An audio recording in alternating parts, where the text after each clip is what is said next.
गाय थी उसने भी एक बालक को जन्म दिया है, और उस बालक का, जो गाय का बालक था, उसका पूरा का पूरा शरीर मनुष्य की तरह है, सिर्फ उसके कान गाय की तरह है। आत्मदेव जी बड़े प्रसन्न हैं। आत्मदेव जी ने मन में विचार किया कि मेरा नाम आत्मदेव है, सो अपने बालक का नाम परमात्मा देव रखूंगा। क्यों? क्योंकि केवल इस दुनिया में एक पिता ही है जो ये सोचता है कि अगर मैं चपरासी हूं तो मेरा बेटा कलेक्टर बने। नहीं तो इतनी बड़ी दुनिया में देख लीजिए, भाई हो, मित्र हो, परिवारी हो, कुटुंबी हो, कोई भी व्यक्ति हो, कोई ये नहीं सोचेगा कि मैं चपरासी हूं तो मेरा भाई, मेरा मित्र, मेरा परिवारी, मेरा कुटुंबी कलेक्टर बने। केवल एक पिता है जो ये सोचता है कि मैं चपरासी हूं तो मेरा पुत्र, मेरा बेटा कलेक्टर बने। आत्मदेव जी ने मन में विचार किया कि मेरा नाम आत्मदेव है तो मैं अपने बालक का नाम परमात्मा देव रखूं। जैसे ही धुंधली ने सुना, धुंधली ने कहा, अरे वाह, अरे 9 महीने तक मैंने इसे अपने गर्भ में रखा, इतनी पीड़ा, इतना कष्ट, इतनी तकलीफें सही, और मेरे बालक का नाम आपके नाम पर।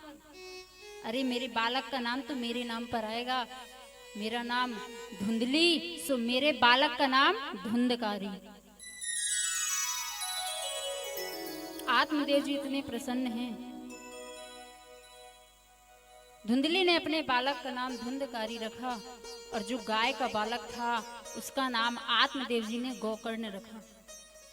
गोकर्ण पंडितु ज्ञानी धुंधकारी महाखला।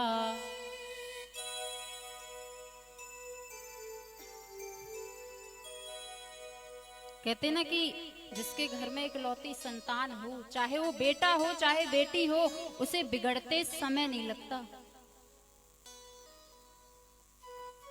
धुंधकारी चोरियां करता है, कंचे खेलता है, गोलियां खेलता है, धीरे धीरे धीरे धीरे सारी की सारी बुराई धुंधकारी के मन में प्रवेश कर गई। अपने माता पिता को प्रताड़ित करता है, अपने माता पिता को मारता है, धन मांगता है। आत्मदेव जी ने विचार किया, आत्मदेव जी को उस संत की बात याद आई, क्या करोगे पुत्र लेकर? आज तुम्हारे पुत्र नहीं है तो कुछ महीनों का, कुछ सालों का रोना, फिर मन में विचार करोगे भाग्य में नहीं था तो प्रभु ने दिया नहीं। पुत्र होने के कुछ दिनों के बाद अगर वो पुत्र तुम्हें छोड़कर भगवान के धाम चला जाए, तब भी कुछ महीने, कुछ सालों का रोना कि भाग्य में नहीं था सो प्रभु ने ले लिया। पर पुत्र होकर अगर वो कुपुत्र निकल जाए तो महाराज सारी जिंदगी का रोना है। क्या करोगे पुत्र लेकर? संत को, आत्मदेव जी को संत की बात याद आई, किसने मेरे मंदिर जैसे पवित्र घर को जुए का, शराब का अड्डा बना दिया। आत्मदेव जी अपना घर परिवार संसार त्याग कर वन की ओर गए हैं, भगवान का भजन कर रहे हैं। धुंधकारी मन में सोचता है कि अच्छा हुआ चले गए, आए दिन कहते थे ये मत करो, वो मत करो, यहाँ मत जाओ, वहां मत जाओ। अब धुंधकारी अपनी माँ को मारता है, पीटता है। धुंधली सोचती है कि मैंने अपने पति के साथ छल किया था, मैंने अपने पति के साथ कपट किया था, अपने पति से झूठ बोला था, उसकी सजा आज मुझे मिली है। और रात्रि के समय धुंधली देवी एक सूखे कुएं में जाकर अपने प्राण दे देती है। अब तो सारे के सारे घर में केवल धुंधकारी का ही राज्य है। 5-5 वैश्याओं का सेवन करता है, 5-5 वैश्याओं को अपने घर में लाकर रखता है, शराब पीता है, चोरियां करता है, गलत काम करता है। एक दिन रात्रि के समय उन वैश्याओं ने सोचा कि इसके द्वारा तो हमने बहुत सारा धन प्राप्त कर लिया है, अब तो ये राजा की नजर में भी चढ़ गया है, पर अगर किसी दिन ये राजा के हत्थे लगा तो ये तो पकड़ा जाएगा ही, इसके साथ साथ हम भी नहीं बचेंगे। तब उन 5 की 5 वैश्याओं ने मिलकर धुंधकारी के मुख पर जलते हुए अंगारे डाले, धुंधकारी इतना बड़ा पापी था कि इतनी आसानी से उसकी मृत्यु नहीं हो रही थी। उन वैश्याओं ने आत्मदेव जी के महल में ही धुंधकारी को जिंदा जमीन में दफना दिया और सारा का सारा धन लेकर वहां से भाग गई। धुंधकारी इतना बड़ा पापी था। क्यों? क्योंकि उसने अपने माता पिता को रुलाया था, उसने अपने माता पिता को प्रताड़ित किया था। गोकर्ण जी महाराज जब उत्तम नगर में आते हैं, आत्मदेव जी के महल में जाते हैं, मन में विचार करते हैं कि मैं भगवान का भजन करूं। और जैसे ही भगवान के भजन के लिए गोकर्ण जी महाराज बैठे, अजीब अजीब सी आवाजें आती हैं, कभी कुत्ते की, कभी बिल्ली की, कभी सुअर की, कभी गधे की। गोकर्ण जी महाराज हाथ में जल लेते हैं, मंत्र से अभिमंत्रित करते हैं और जैसे ही जल सिंचित करते हैं, कहते हैं भैया तुम कौन हो? अरे मैं भगवान का भजन कर रहा हूँ और तुम मुझे भगवान का भजन नहीं करने दे रहे हो, विघ्न डाल रहे हो, सामने आओ। तब धुंधकारी कहता है भैया मैं धुंधकारी हूँ, मेरी मुक्ति का कोई उपाय बताइए। गोकर्ण जी महाराज कहते हैं कि भैया मैंने सुना था और मैंने तुम्हारे नाम से गया जी में जाकर मैंने श्राद्ध भी किया है, तब भी तुम्हें मोक्ष की प्राप्ति नहीं हुई। धुंधकारी कहता है भैया अरे मैंने इतने पाप, इतना अत्याचार किया है, मेरे नाम से एक बार तो क्या, अगर आप 100 बार भी गया जी में जाकर श्राद्ध करेंगे तो भी मेरा उद्धार नहीं हो सकता, तो भी मुझे मोक्ष की प्राप्ति नहीं हो सकती। मुझे मोक्ष की प्राप्ति दिलाने के लिए कोई ना कोई उपाय बताइए। तब गोकर्ण जी महाराज प्रातः काल भुवन भास्कर भगवान सूर्य से प्रार्थना करते हैं कि मेरे भाई धुंधकारी की मुक्ति का कोई उपाय बताइए। तब भुवन भास्कर भगवान सूर्य गोकर्ण जी महाराज को कहते हैं कि आप धुंधकारी के निमित्त में श्रीमद् भागवत कथा सप्तारायण कराइए, 7 दिवसीय भागवत कथा, और ये भागवत कथा धुंधकारी को मोक्ष की प्राप्ति जरूर दिलाएगी। उसी गांव में एक सुंदर सा व्यास मंच बनाया जाता है। गोकर्ण जी महाराज को श्रीमद् भागवत कथा के व्यास मंच पर गोकर्ण जी महाराज व्यास मंच पर बैठते हैं, धुंधकारी के निमित्त में भागवत कथा का आयोजन करते हैं। गोकर्ण जी महाराज धुंधकारी से कहते हैं भैया आओ और आकर कथा को श्रवण करो। पर धुंधकारी तो एक प्रेत था और एक प्रेत कभी एक स्थान पर नहीं रुकता, जब भी हवा यहाँ को आए तो यहाँ को जाए, यहाँ से आए तो यहाँ को जाए। उसी व्यास मंच के पास एक सप्त ग्रंथी 7 गांठ का एक हरा बांस लगा हुआ था। धुंधकारी आया और उस हरे बांस पर स्थापित हो गया। पहले दिन की कथा हुई, उस बांस की पहली गांठ फटी, दूसरे दिन में दूसरी, तीसरे दिन में तीसरी, चौथे दिन में चौथी, 5वें दिन में 5वीं, 6वें दिन में 6वीं, और जैसे ही 7वें दिवस की कथा संपन्न हुई, 7 की 7 गांठ फट गई और परम पिता परमेश्वर भगवान विष्णु स्वयं विमान लेकर आए हैं आज धुंधकारी के लिए। वहां बहुत सारे ऐसे भक्त बैठे हुए थे। उन्होंने कहा महाराज एक बात बताइए, ये कथा केवल धुंधकारी ने नहीं, अरे ये कथा तो हमने भी श्रवण की है, पर विमान केवल धुंधकारी के लिए ही क्यों आया?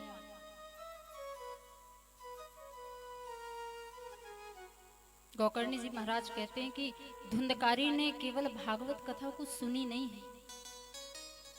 क्यों? क्योंकि भागवत कथा सुनने से हमारा कल्याण नहीं होता। अभी तक हमने ना जाने कितनी बार कथा को सुना है, आज तक कल्याण हुआ? क्योंकि भागवत कथा सुनने से कल्याण नहीं होता। श्रीमद् भागवत कथा में जो बातें कही गई हैं हमें उनका मनन करना है।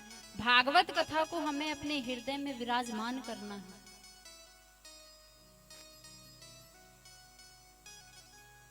कथा सुनने से कल्याण नहीं होता। धुंधकारी ने भागवत कथा को अपने मस्तिष्क पर धारण किया है। ये ऐसी कथा है जो बड़े से बड़े पापी का भी कल्याण कर सकती है। आप और हम श्रीमद् भागवत कथा की आरती गाते हैं ना, श्री भागवत भगवान की है आरती, पापियों को पाप से है तारती। बड़ा सा बड़ा पापी भी अगर ये भागवत कथा सुन ले तो ये कथा उसका कल्याण कर सकती है। पर कथा सुनने से कल्याण नहीं होगा। जब भी हम कथा पंडाल में आते हैं ना, और जब व्यास जी की बातें सुनते हैं तो हर एक व्यक्ति के मन में ये विचार आता है कि व्यास जी कहते हैं कि सदैव सतमार्ग पर चलो, सत्य बोलो, माता पिता की सेवा करो, जरूरतमंदों की मदद करो, अच्छे कार्य करो। अभी तक हमने जो किया सो किया, पर आज से ना ही हम झूठ बोलेंगे, सदैव अपने माता पिता की सेवा करेंगे, जरूरतमंदों की मदद करेंगे। हर एक व्यक्ति के मन में ये विचार आता है, पर कब तक? जब तक वो पंडाल में है। और जैसे ही पंडाल से बाहर गया और उसने देखा कि मेरी तो चप्पल ही गायब है। कोई बात नहीं, वैसे भी बहुत पुरानी हो गई थी। बाजू में देखा कि एक नई चप्पल रखी है। तो ये विचार हमें केवल भागवत पंडाल तक नहीं रखना है, हमें अपना जो मन है ना उसे पवित्र करना है। भागवत कथा में जो बातें कही गई हैं उस मार्ग पर चलना है, तो ही हमारा कल्याण हो सकता है। कथा सुनने से कल्याण नहीं होगा। ये भागवत कथा बड़े से बड़े पापी का भी कल्याण कर सकती है। धुंधकारी ने अपने जीवन में कितने पाप, कितने अत्याचार किए हैं।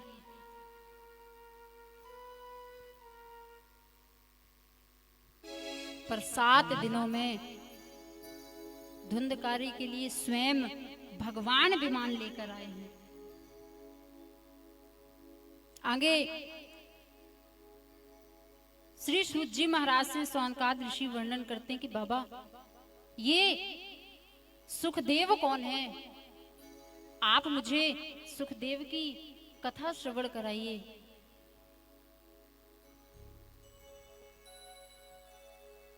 तब श्री शौनकाद ऋषि महाराज से श्री सूत जी महाराज वर्णन करते हैं, एक दाम दशवादी नाम। एक बार ब्रह्मा जी ने एक सभा का आयोजन किया था, और उस सभा में समस्त देवी देवता, गंधर्व, ऋषिगण, किन्नर सभी पधारे हुए थे। ऋषिगण विपिन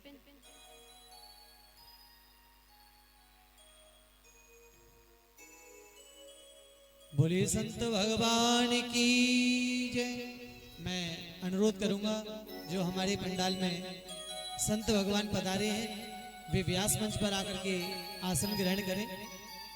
आदरणीय संत भगवान कहते हैं कि जिस यज्ञ में संतों का आगमन हो वो यज्ञ सफल माना जाता है। आज हमारे बीच में मध्य में संत भगवान पधारे। एक बार सभी मिलकर के कहेंगे, बोले संत भगवान की जय जय श्री राधे।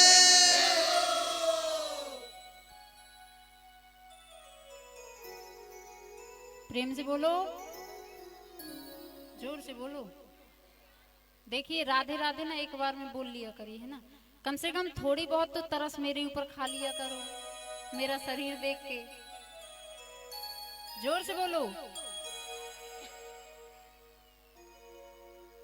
उस सभा में ऋषिगण बैठे हुए थे। ऋषिगणों ने एक प्रश्न किया कि ये बताइए कि 3 लोक 14 भवन में सबसे महत्वपूर्ण वस्तु क्या है। सभी अपना अपना मत देते हैं। कोई कहता है स्वर्ण, कोई कहता है चांदी, कोई कहता है वस्त्र, कोई कहता है हीरा, कोई कहता है मोती। ऋषिगण कहते हैं कि सोना चांदी हीरा मोती हर एक व्यक्ति के पास मिलेगा, चाहे मात्रा भले ही ज्यादा हो कम हो, पर होगी हर एक व्यक्ति के पास। बोले महाराज फिर आप ही बता दीजिए कि ऐसी कौन सी वस्तु है। बोले 3 लोक 14 भवन में अगर सबसे महत्वपूर्ण कोई वस्तु है तो वो है प्रेम, जो कि कलयुग में बिल्कुल भी नहीं है। प्रेम तो है पर कौन सा? स्वार्थ का। अगर स्वार्थ है तो बड़ा प्रेम है, और स्वार्थ खत्म तो राधे राधे, जानते ही नहीं पहचानते ही नहीं है। बोले फिर ये प्रेम मिलेगा कहां? उसी सभा में ब्रह्मा जी बैठे हुए थे। ब्रह्मा जी ने कहा कि उसी सभा में देवी देवता बैठे हुए थे। देवी देवताओं ने कहा कि ब्रह्मा जी ने संसार की रचना की है, संसार की रचना की है, संसार के कार्य को इतना आगे बढ़ाया है, तो अगर सच्चा प्रेम कहीं है तो ब्रह्मा और ब्रह्माणी के पास है। ऋषिगण कहते हैं कि ब्रह्मा जी संसार की रचना के कार्य में इतने व्यस्त रहते हैं, इतने व्यस्त रहते हैं कि उनके पास तो माता ब्रह्माणी के लिए भी समय नहीं है, इसलिए वहां भी नहीं है। बोले फिर कहां मिलेगा? उसी सभा में नारद जी बैठे हुए थे।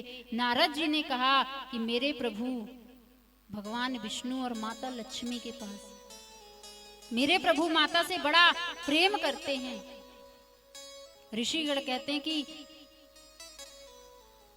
भक्त समय ना देखते हुए भगवान को कभी भी पुकारते हैं। गजेंद्र ने मध्य काल रात्रि में पुकारा था, प्रभु कहाँ हो, मेरी सहायता करो। भगवान माता लक्ष्मी को मध्य काल रात्रि में छोड़कर चले गए थे। अगर प्रेम होता तो माता को साथ में लेके जाते, इसलिए वहां भी नहीं है। नारद जी ने कहा फिर आप ही बता दीजिए कि सच्चा प्रेम है कहां? ऋषिगण कहते हैं कि अगर प्रेम की कहीं प्रकाष्ठा की जाए तो केवल भगवान भोले और मैया पार्वती में। भगवान भोले मैया पार्वती से अत्यधिक प्रेम करते हैं। एक तो माता पार्वती भगवान भोले के आधे अंग में विराजमान हैं, और दूसरा महादेव जी ज्यादा कहीं आते जाते नहीं हैं, ज्यादातर कैलाश पर्वत पे ही रहते हैं।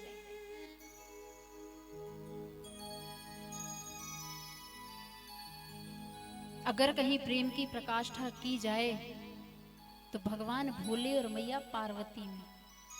नारद जी ने कहा कि कहते हैं कि अगर कहीं सच्चा प्रेम हो तो वहां तो झगड़े की कोई संभावना ही नहीं है, और अगर मैं मैया पार्वती और भगवान भोले के बीच में झगड़ा करा दूं तो ऋषिगण कहते हैं तब की तब से देखी जाएगी। नारद जी को मिला मौका, अब नारद जी रोज कैलाश पर्वत पे जाते और मैया पार्वती और भगवान भोले को साथ बैठा देख वापस आ जाते। एक दिन नारद जी ने देखा कि मैया पार्वती अकेली बैठी हुई हैं। नारद जी को मिला मौका, नारद जी मैया पार्वती के पास गए और मैया पार्वती के पास जाकर कहा, मैया प्रणाम करूं? मैया पार्वती ने कहा, रे नारद, बड़े दिनों के बाद आज तुझे तेरी मैया की याद आई है। नारद जी कहते हैं, मैया सच कहूं तो अब मैं ज्यादा कहीं आता जाता नहीं हूं। मैया पार्वती ने कहा, नारद ऐसी कौन सी बात है कि अब तू कहीं आता जाता नहीं है? बोले मैया कहीं पर भी सच्चा प्रेम नहीं है। भाई भाई से प्रेम नहीं करता, पति पत्नी से प्रेम नहीं करता, पिता पुत्र से प्रेम नहीं करता, जहां भी देखो केवल स्वार्थ का प्रेम है। मानस कहती है ना, स्वार्थ लाभ करहि सब प्रीति, सुर नर मुनि सब की यही रीति। केवल स्वार्थ का प्रेम है। मैया कोई किसी से सच्चा प्रेम नहीं करता। मैया पार्वती ने कहा कि देख नारद, तू कहीं जा या ना जा, पर हमारे कैलाश पर्वत आता रहा कर, क्योंकि तेरे बाबा मुझसे बड़ा प्रेम करते हैं। तेरे बाबा मुझसे कभी भी झूठ नहीं बोलते, तेरे बाबा मुझसे कभी भी कोई बात नहीं छिपाते। मेरे से तेरे बाबा बड़ा प्रेम करते हैं। नारद जी ने कहा, सच मैया? बोले, हाँ नारद, अरे तेरे बाबा तो इतने भोले वाले हैं, इतने भोले भाले हैं कि अगर एक पति और पत्नी के बीच में कोई गोपनीय बात है तो केवल गुरु मंत्र है। गुरु मंत्र ही एक ऐसा वाक्य है, ना ही पति कभी अपनी पत्नी को बता सकता है और ना ही पत्नी कभी अपने पति को बता सकती है। गोपनीयम गोपनीयम वाक्यम। तेरे भोले बाबा तो इतने भोले वाले हैं, इतने भोले वाले हैं कि उन्होंने अपना गुरु मंत्र भी मुझे बता दिया है। बोले, मैया तब तो बाबा ने तुम्हें अमर कथा के बारे में भी बताया होगा। मैया पार्वती ने कहा, अमर कथा?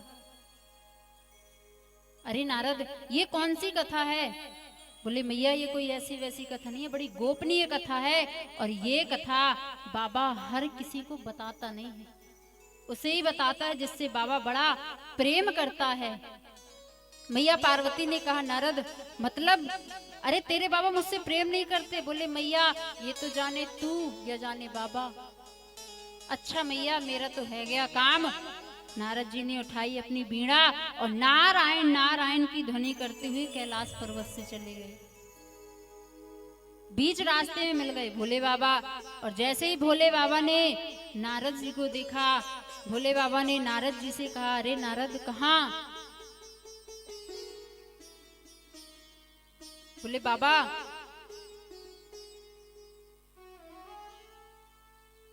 आपकी और मैया की बड़ी याद आ रही थी, सो आपके दर्शन के लिए आया था, पर बाबा आप तो मिले नहीं, सो मैया के दर्शन करके आ रहा हूँ।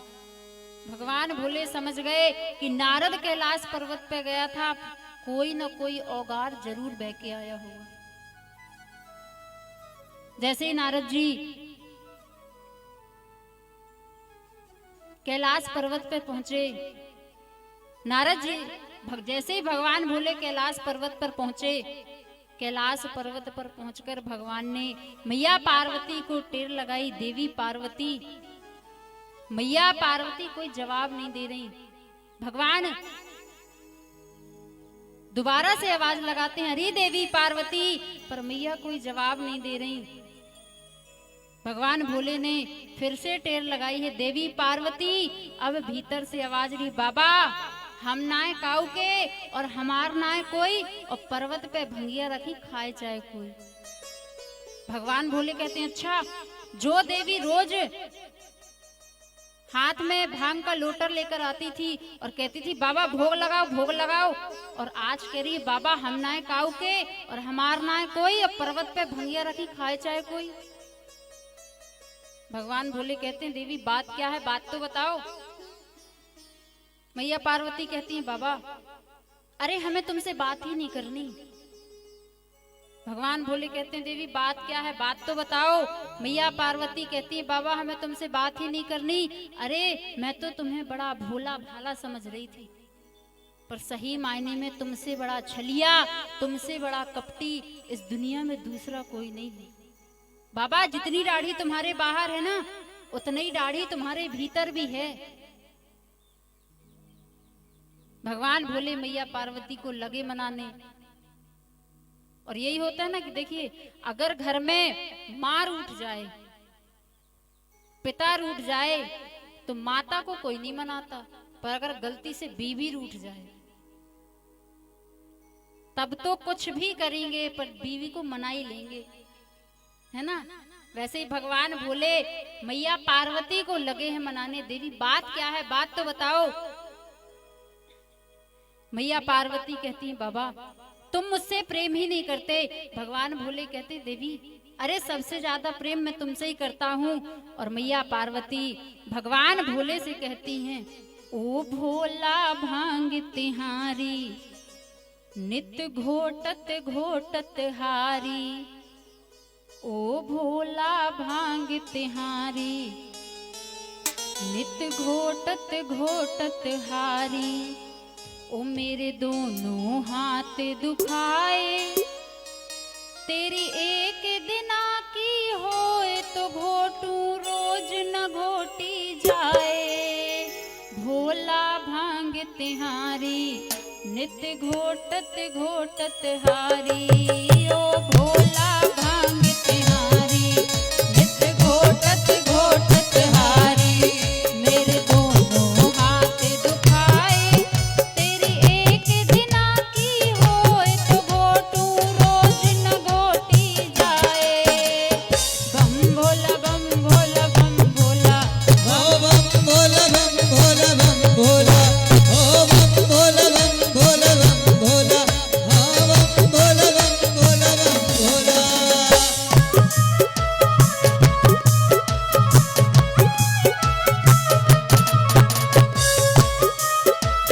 मीठी मीठी तालियों के साथ सभी लोग जय जय श्री राधे।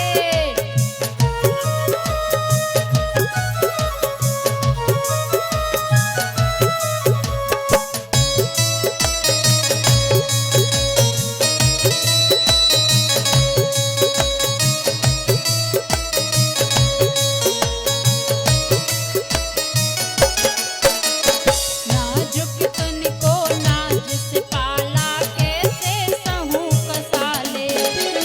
नाजुक तन को नाज से पाला, कैसे सहूं कसाले। भांग तिहारी घोटत घोटत हाथ में पड़ गए छाले। भांग तुम्हारी घोटत घोटत हाथ में पड़ गए छाले।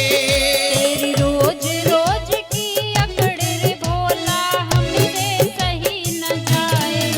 तेरी एक दिना की होए तो घोटू रोज न घोटी जाए। ओ बम भोले बम भोला बम भोला, ओ बम भोला बम भोला बम भोला, ओ बम भोला बम भोला बम भोला, ओ बम भोला बम भोला बम भोला।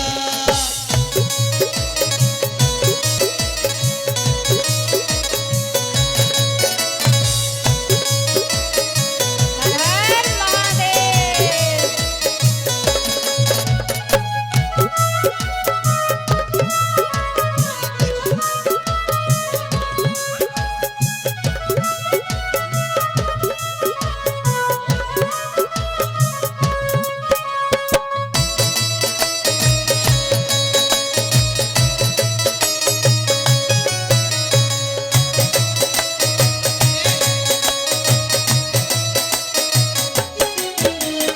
जा दिन से मैं ब्याह के आई, भाग्य हमारे फूटे।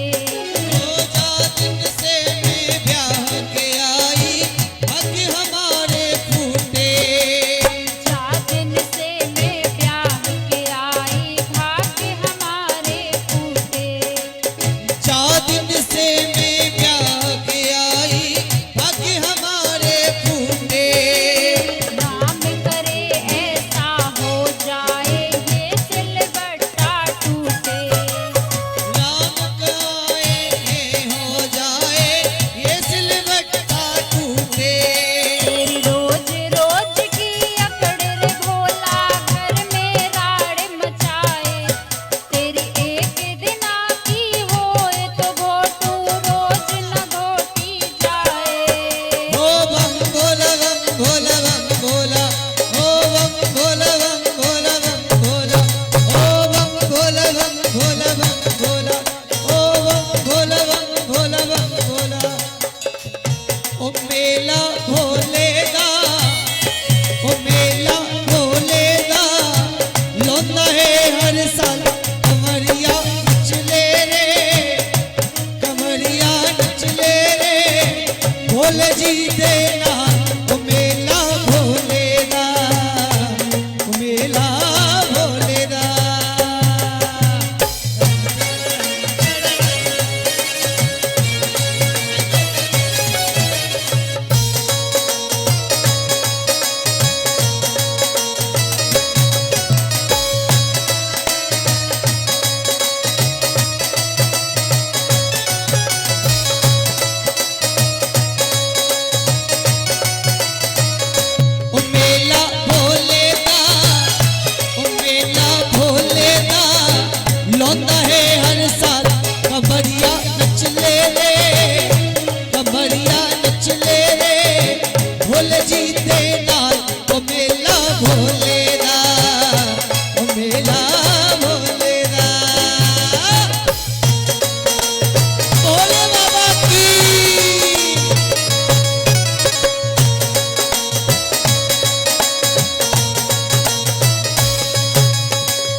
महतारी नित घोटो भांग हमारी।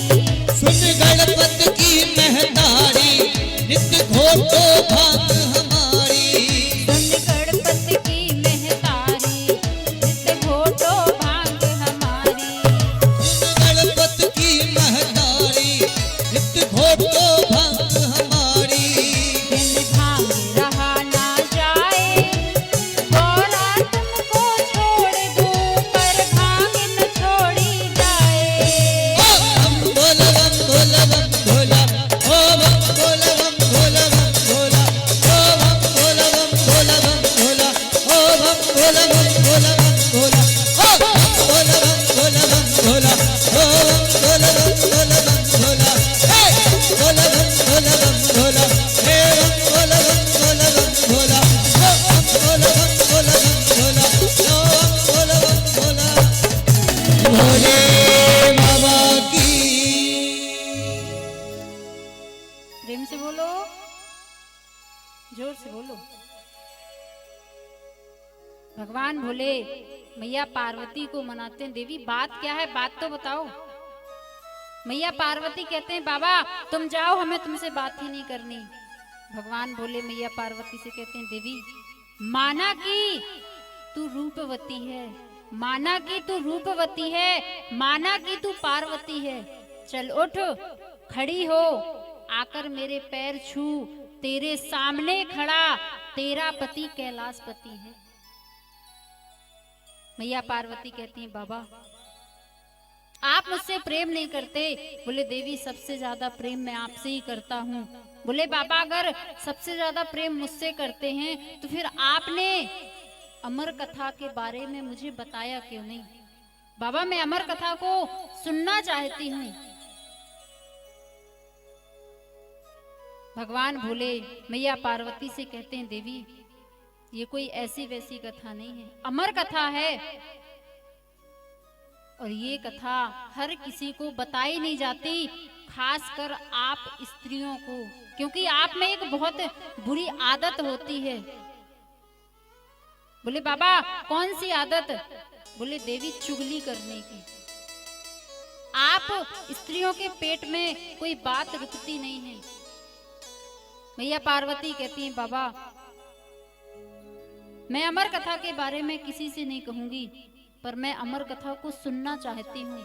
आप मुझे अमर कथा के बारे में श्रवण कराइए।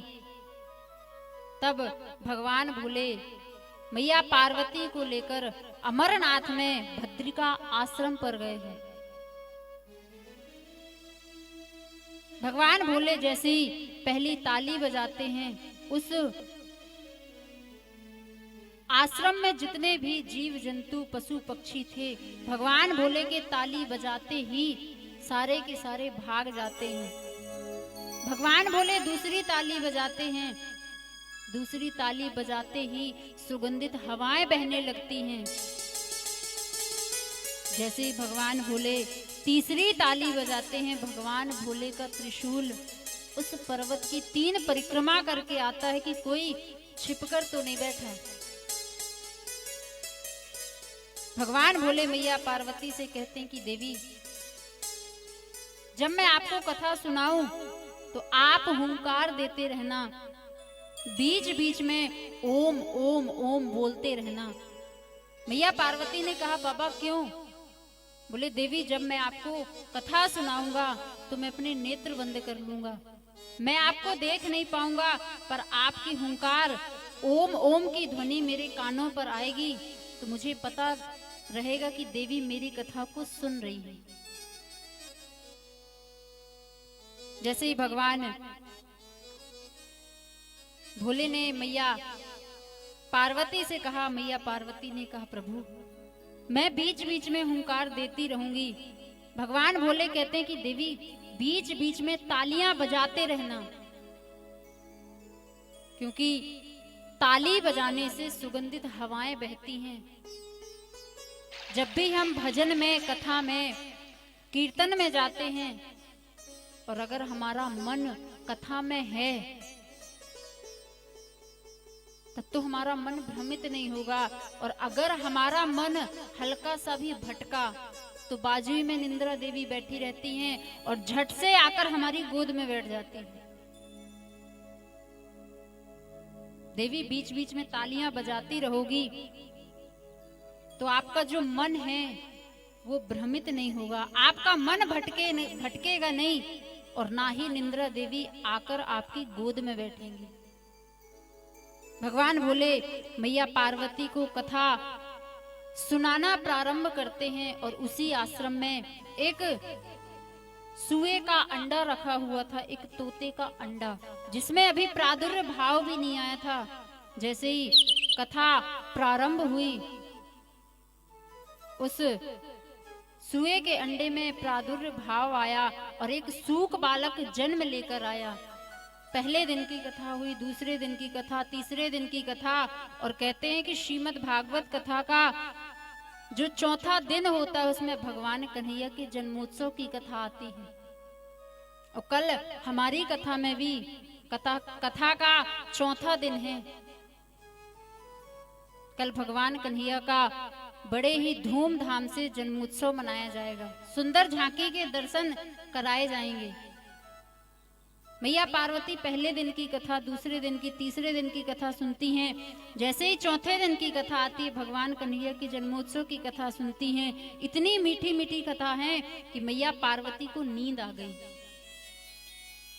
वह सूक बालक सोचता है कि मैया पार्वती तो सो गई हैं, पर तोते में एक खासियत होती है कि वो मनुष्य बोली बोल सकता है। अगर तोते ने कोई भी एक शब्द सुना है तो वो उसे दोहराने लग जाता है। उस सूक बालक ने ओम ओम ओम सुना था। उसने मन में विचार किया कि मैया तो सो गई हैं, और अगर बाबा के कानों में ओम ओम की ध्वनि सुनाई नहीं दी तो बाबा कथा नहीं कहेंगे, और अगर बाबा कथा नहीं कहेंगे तो इतनी मीठी मीठी कथा मुझे सुनने को कहां से मिलेगी। मैया पार्वती की जगह अब वो सूक बालक हुंकार दे रहा है। पांचवें दिन की कथा, छठवें दिन की कथा, जैसे ही सप्तम दिवस की कथा संपन्न हुई, भगवान भोले ने जयकारा लगवाया, बोलिए वृंदावन बिहारी लाल की। झट से मैया पार्वती की नींद खुली। मैया पार्वती ने कहा, बाबा लाला का जन्म भयो, फिर का भयो? बोले देवी मतलब? बोले प्रभु क्षमा करना, मैं सो गई थी और सोने के कारण मैं आगे की कथा सुन नहीं पाई। भगवान भोले कहते हैं, देवी अगर तुम सो गई थी तो फिर हुंकार कौन दे रहा था, मेरी कथा को सुन कौन रहा था?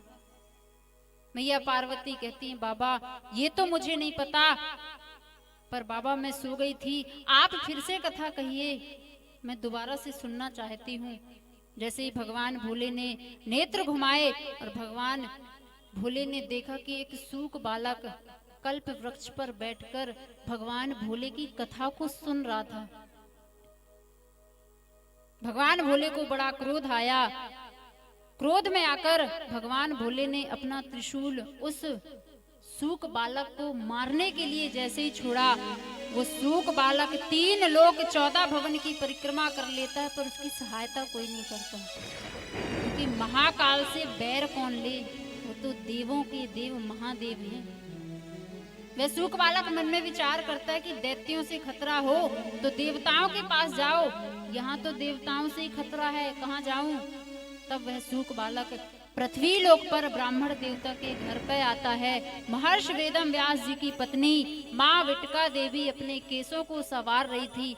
वह सूक बालक माँ विटका देवी के केस में जाकर छिप गया। जैसे ही भगवान भोले के त्रिशूल ने देखा, वापस कैलाश पर्वत आया। जैसे ही माँ विटका देवी ने मुख खोला, जम्हाई ली, वो बालक केस से निकलकर माँ विटका देवी के मुख द्वारा माँ विटका देवी के गर्भ में प्रवेश कर गया,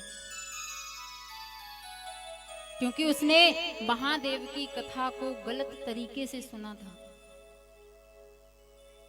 शास्त्र में वर्णन आता है कि श्रीमद् भागवत कथा सुनने के कुछ नियम बताए गए हैं। कभी भी भागवत कथा खड़े होकर नहीं सुननी चाहिए। कहते हैं भागवत कथा खड़े होकर सुनने से हमें वृक्ष योनि प्राप्त होती है। कभी भी श्रीमद् भागवत कथा लेट कर नहीं सुननी चाहिए। लेट कर भागवत कथा सुनने से हमें सर्प योनि प्राप्त होती है। कभी भी भागवत कथा व्यास मंच से ऊंचे स्थान पर बैठकर नहीं सुननी चाहिए, और ना ही कभी भागवत कथा व्यास मंच के पीछे बैठकर सुननी चाहिए। और उस सूक बालक ने भागवत कथा को व्यास मंच के पीछे बैठकर सुनी थी।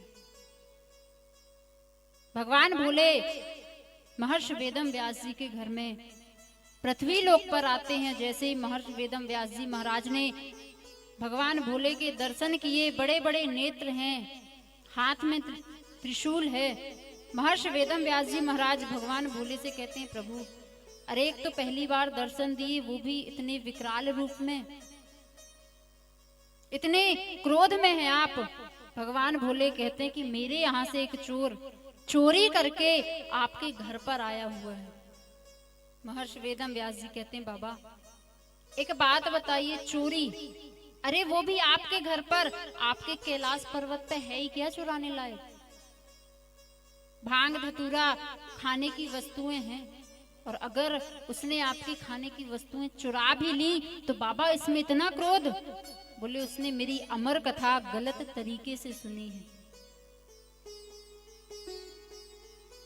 मैं उसे मृत्यु दंड देकर ही रहूंगा। महर्षि वेदम व्यास जी महाराज कहते हैं, बाबा अरे सच में आपका नाम भोले भंडारी है? बोले क्यों?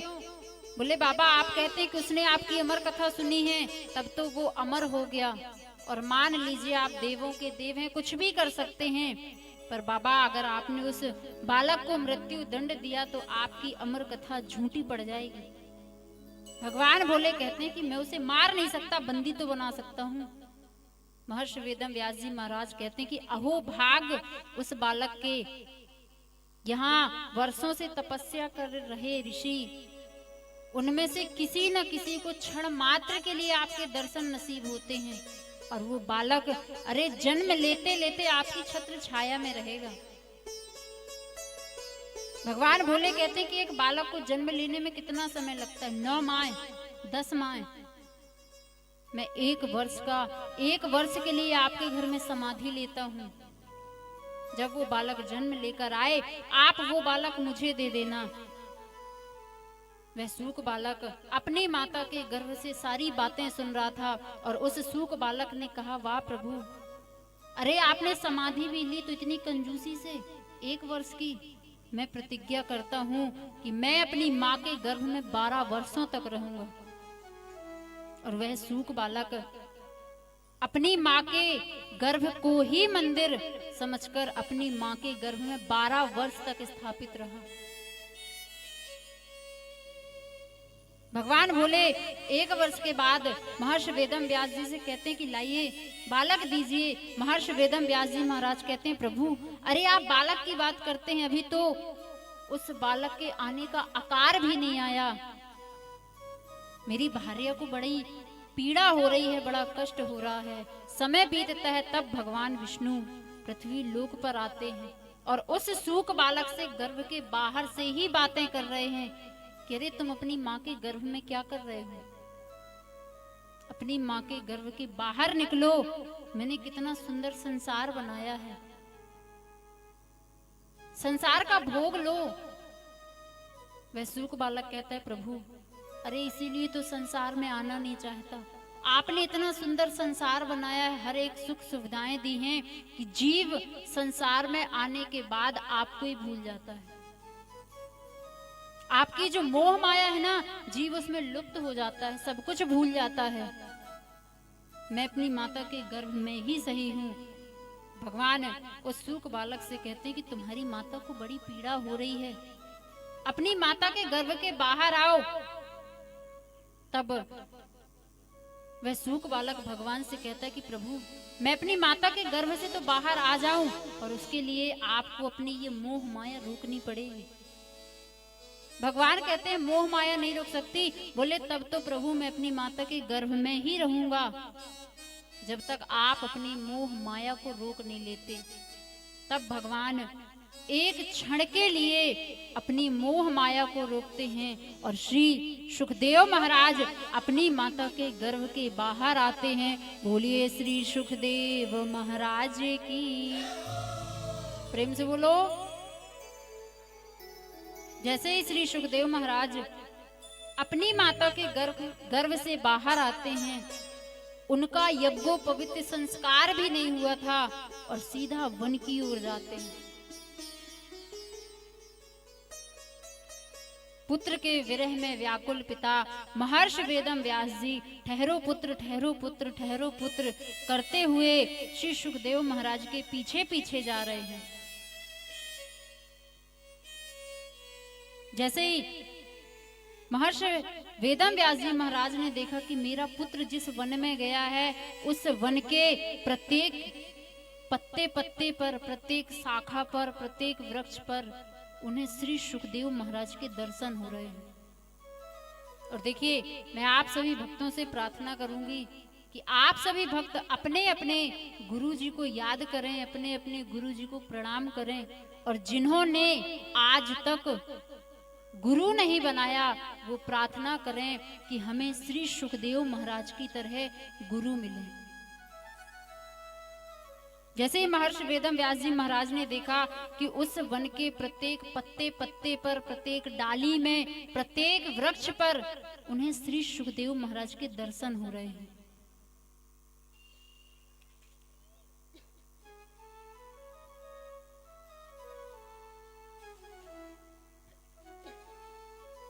आगे श्री शौनकाद ऋषि श्री सूत जी महाराज से कहते हैं कि बाबा, आप हमें भगवान के अवतारों की कथा बताइए कि भगवान ने कितने अवतार लिए, किस अवतार में भगवान ने क्या क्या किया।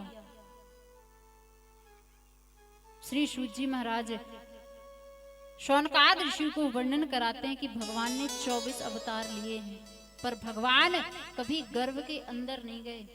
जब भी समय पूर्ण होता था भगवान अवतार लेते थे, पर भगवान कभी गर्भ के भीतर नहीं गए। भगवान ने 24 अवतार लिए हैं। भगवान का पहला अवतार ब्रह्मा जी के जो 4 पुत्र हैं, सनक, सनंदन, सनातन और सनद कुमार, उन चारों को शौनकाद ऋषियों के नाम से संबोधित किया जाता है। ये भगवान का पहला अवतार है। भगवान का दूसरा अवतार वराह अवतार है, जो आपके क्षेत्र मझौली में है। 12 भगवान का मंदिर है ना। देखिए हम कितने भाग्यशाली हैं, प्रभु की कितनी बड़ी कृपा है कि प्रभु ने हमारे क्षेत्र में ही अवतार लिया है, जो भगवान का दूसरा अवतार है। भगवान का तीसरा अवतार नारद जी के रूप में हुआ। भगवान का चौथा अवतार नर नारायण के रूप में हुआ। भगवान का 5वां अवतार कपिल भगवान के रूप में हुआ। और भगवान का 6वां अवतार दत्तात्रेय अवतार, जो कि माता अनसुईया के यहाँ हुआ। भगवान का 7वां अवतार मनु जी के रूप में हुआ। 8वां अवतार ऋषभ जी के रूप में हुआ। 9वां अवतार राजा पृथु के रूप में हुआ। और 10वां अवतार मत्स्य अवतार।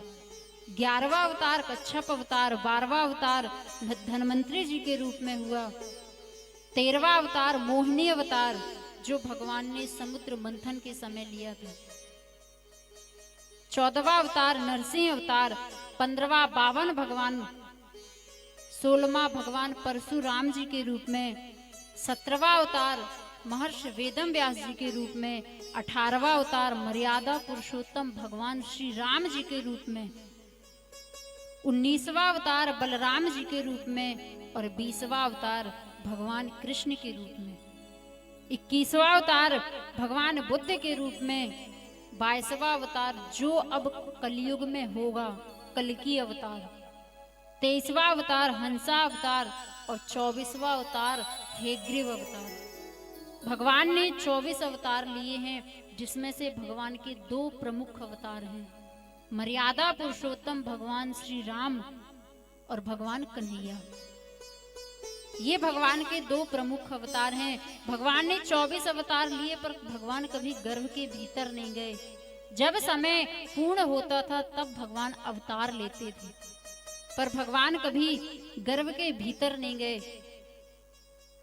शौनकाद ऋषि महाराज श्री सूत जी महाराज से कहते हैं कि बाबा एक बात बताइए कि ये कथा सबसे पहले किसने किससे कही और क्यों कही।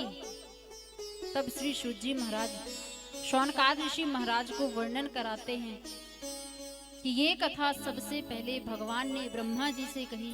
ब्रह्मा जी ने अपने चारों पुत्रों से कही, सनक, सनंदन, सनातन और सनद कुमार, इन चारों ने नारद जी से कही।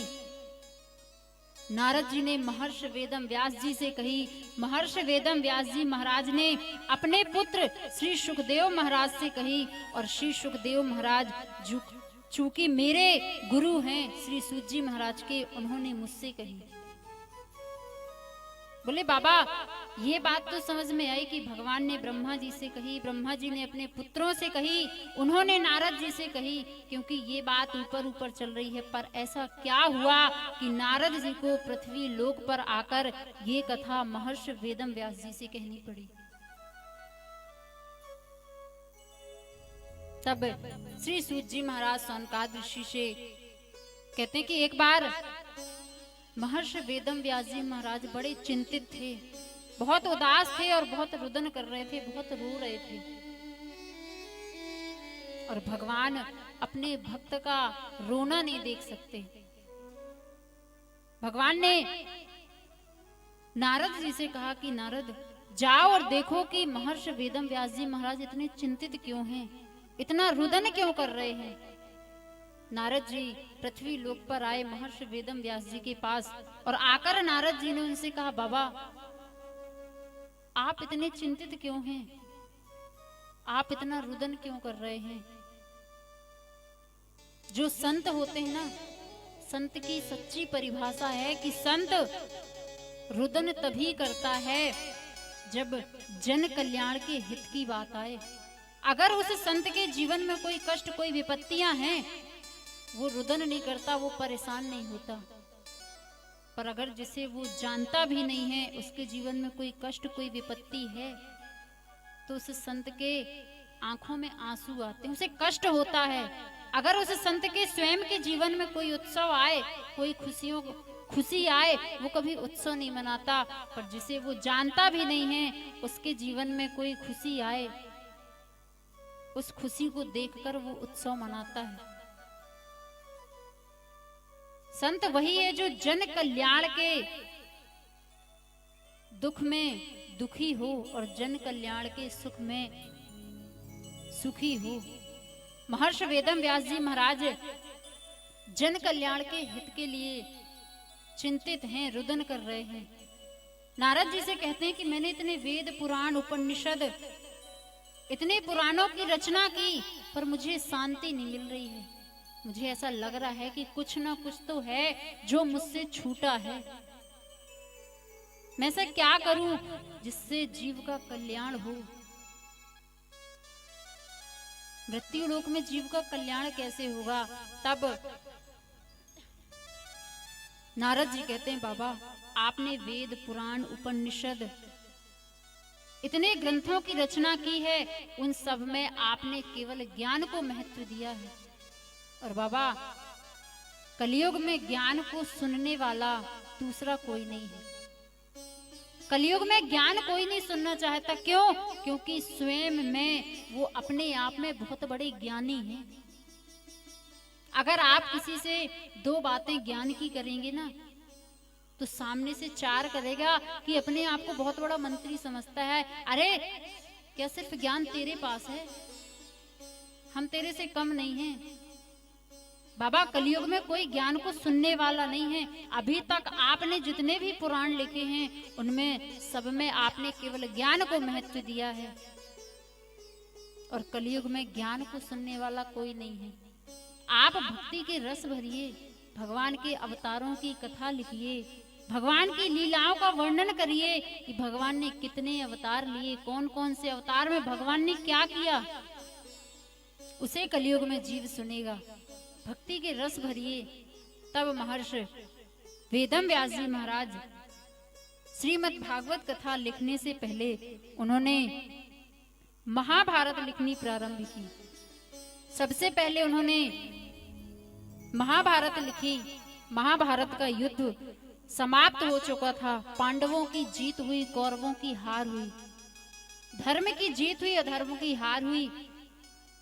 दुर्योधन रणभूमि में अधमरी हालत पर मृत्यु की प्रतीक्षा कर रहा है। मृत्यु तो बहुत निकट है, पर उसे मृत्यु आ नहीं रही है।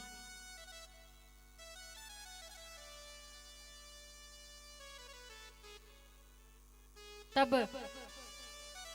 दुर्योधन का मित्र अश्वत्थामा जी दुर्योधन के पास जाते हैं और दुर्योधन से जाकर कहते, मित्र, अरे अब सब कुछ तो समाप्त हो चुका है, किस चीज की प्रतीक्षा कर रहे हो?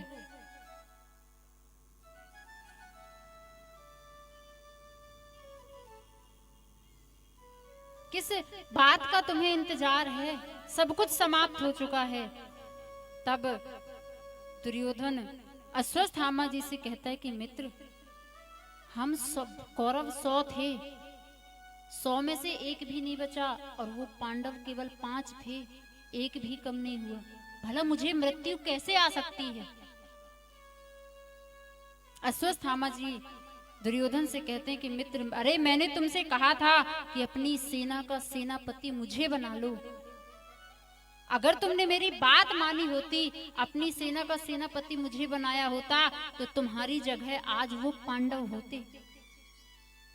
दुर्योधन का रक्त बह रहा था, उसी रक्त को लिया, अश्वत्थामा जी का तिलक किया और कहा, मित्र जाओ, तुम मेरे सेना के सेनापति हो, बताओ तुम मेरे लिए क्या कर सकते हो?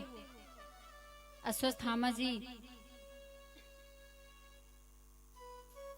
कहते, मित्र, दुर्योधन अश्वत्थामा जी से कहते, क्या तुम मुझे भीम का सर ला सकते हो? मैं भीम का कटा हुआ सर देखना चाहता हूँ। अश्वत्थामा जी कहते, मित्र, अरे तुम भीम की बात करते हो, अगर तुम कहो तो मैं उन 5 पांडवों के कटे हुए सर भेंट स्वरूप तुम्हें भेंट में देना चाहता हूँ। अश्वत्थामा जी, रात्रि का समय है, हाथ में नंगी तलवार लेकर पांडवों के कक्ष में गए हैं। अंधेला होने के कारण पांडवों के कक्ष में ना जाकर पांडवों के जो 5 पुत्र हैं उनके कक्ष में गए। उन्हें सिर्फ ये दिख रहा है कि 5 हैं, पर वो 5 कौन हैं? उनकी दृष्टि में वो पांडव हैं, और बड़ी ही क्रूरता के साथ पांडवों के पांचों पुत्रों का सर धड़ से अलग कर देते हैं। एक थाल में सजाकर लेकर जा रहे हैं। दुर्योधन रणभूमि से देख रहे हैं कि मित्र मेरे लिए उन 5 पांडवों का कटा हुआ सर लेकर आ रहे हैं। बड़े प्रसन्न हैं। जैसे ही अश्वत्थामा जी पास में पहुंचे, उस थाल में से कपड़ा हटाया और देखा कि वो पांडव नहीं थे, बल्कि पांडवों के 5 पुत्र थे। अश्वत्थामा जी को बड़ी पीड़ा हुई, बहुत रो रहे हैं, बहुत रुदन कर रहे हैं। अरे तुमने ये क्या किया? अरे यही तो वो 5 थे जो हमारे ना रहने के बाद हमारा श्राद्ध करते, तुमने उन्हें ही मार दिया। रोते रोते दुर्योधन की मृत्यु हो जाती है।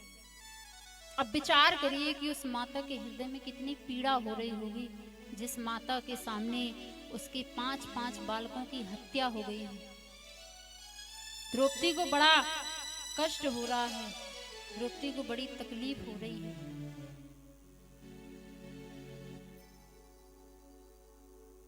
अर्जुन द्रौपदी से कहते हैं, अर्जुन सैनिकों से कहते हैं कि बताओ कक्ष में कौन आया था? सैनिक कहते हैं, महाराज अश्वत्थामा जी आए थे हाथ में तलवार लेकर। अश्वत्थामा जी को लेकर आते हैं। द्रौपदी से कहते हैं कि तुम जैसे कहोगी ठीक उसी प्रकार मैं अश्वत्थामा को मृत्यु दंड दूंगा। तुम कहो तो तुम कहो तो विष पिला के मारूं, तुम कहो तो अग्नि में जलाकर मारूं, जैसा तुम कहोगी ठीक उसी प्रकार मैं अश्वत्थामा को मारूंगा। शायद तुम्हारे हृदय में जो पीड़ा हो रही है, तुम्हारी पीड़ा कुछ कम हो। द्रौपदी कहती है कि कैसी पीड़ा?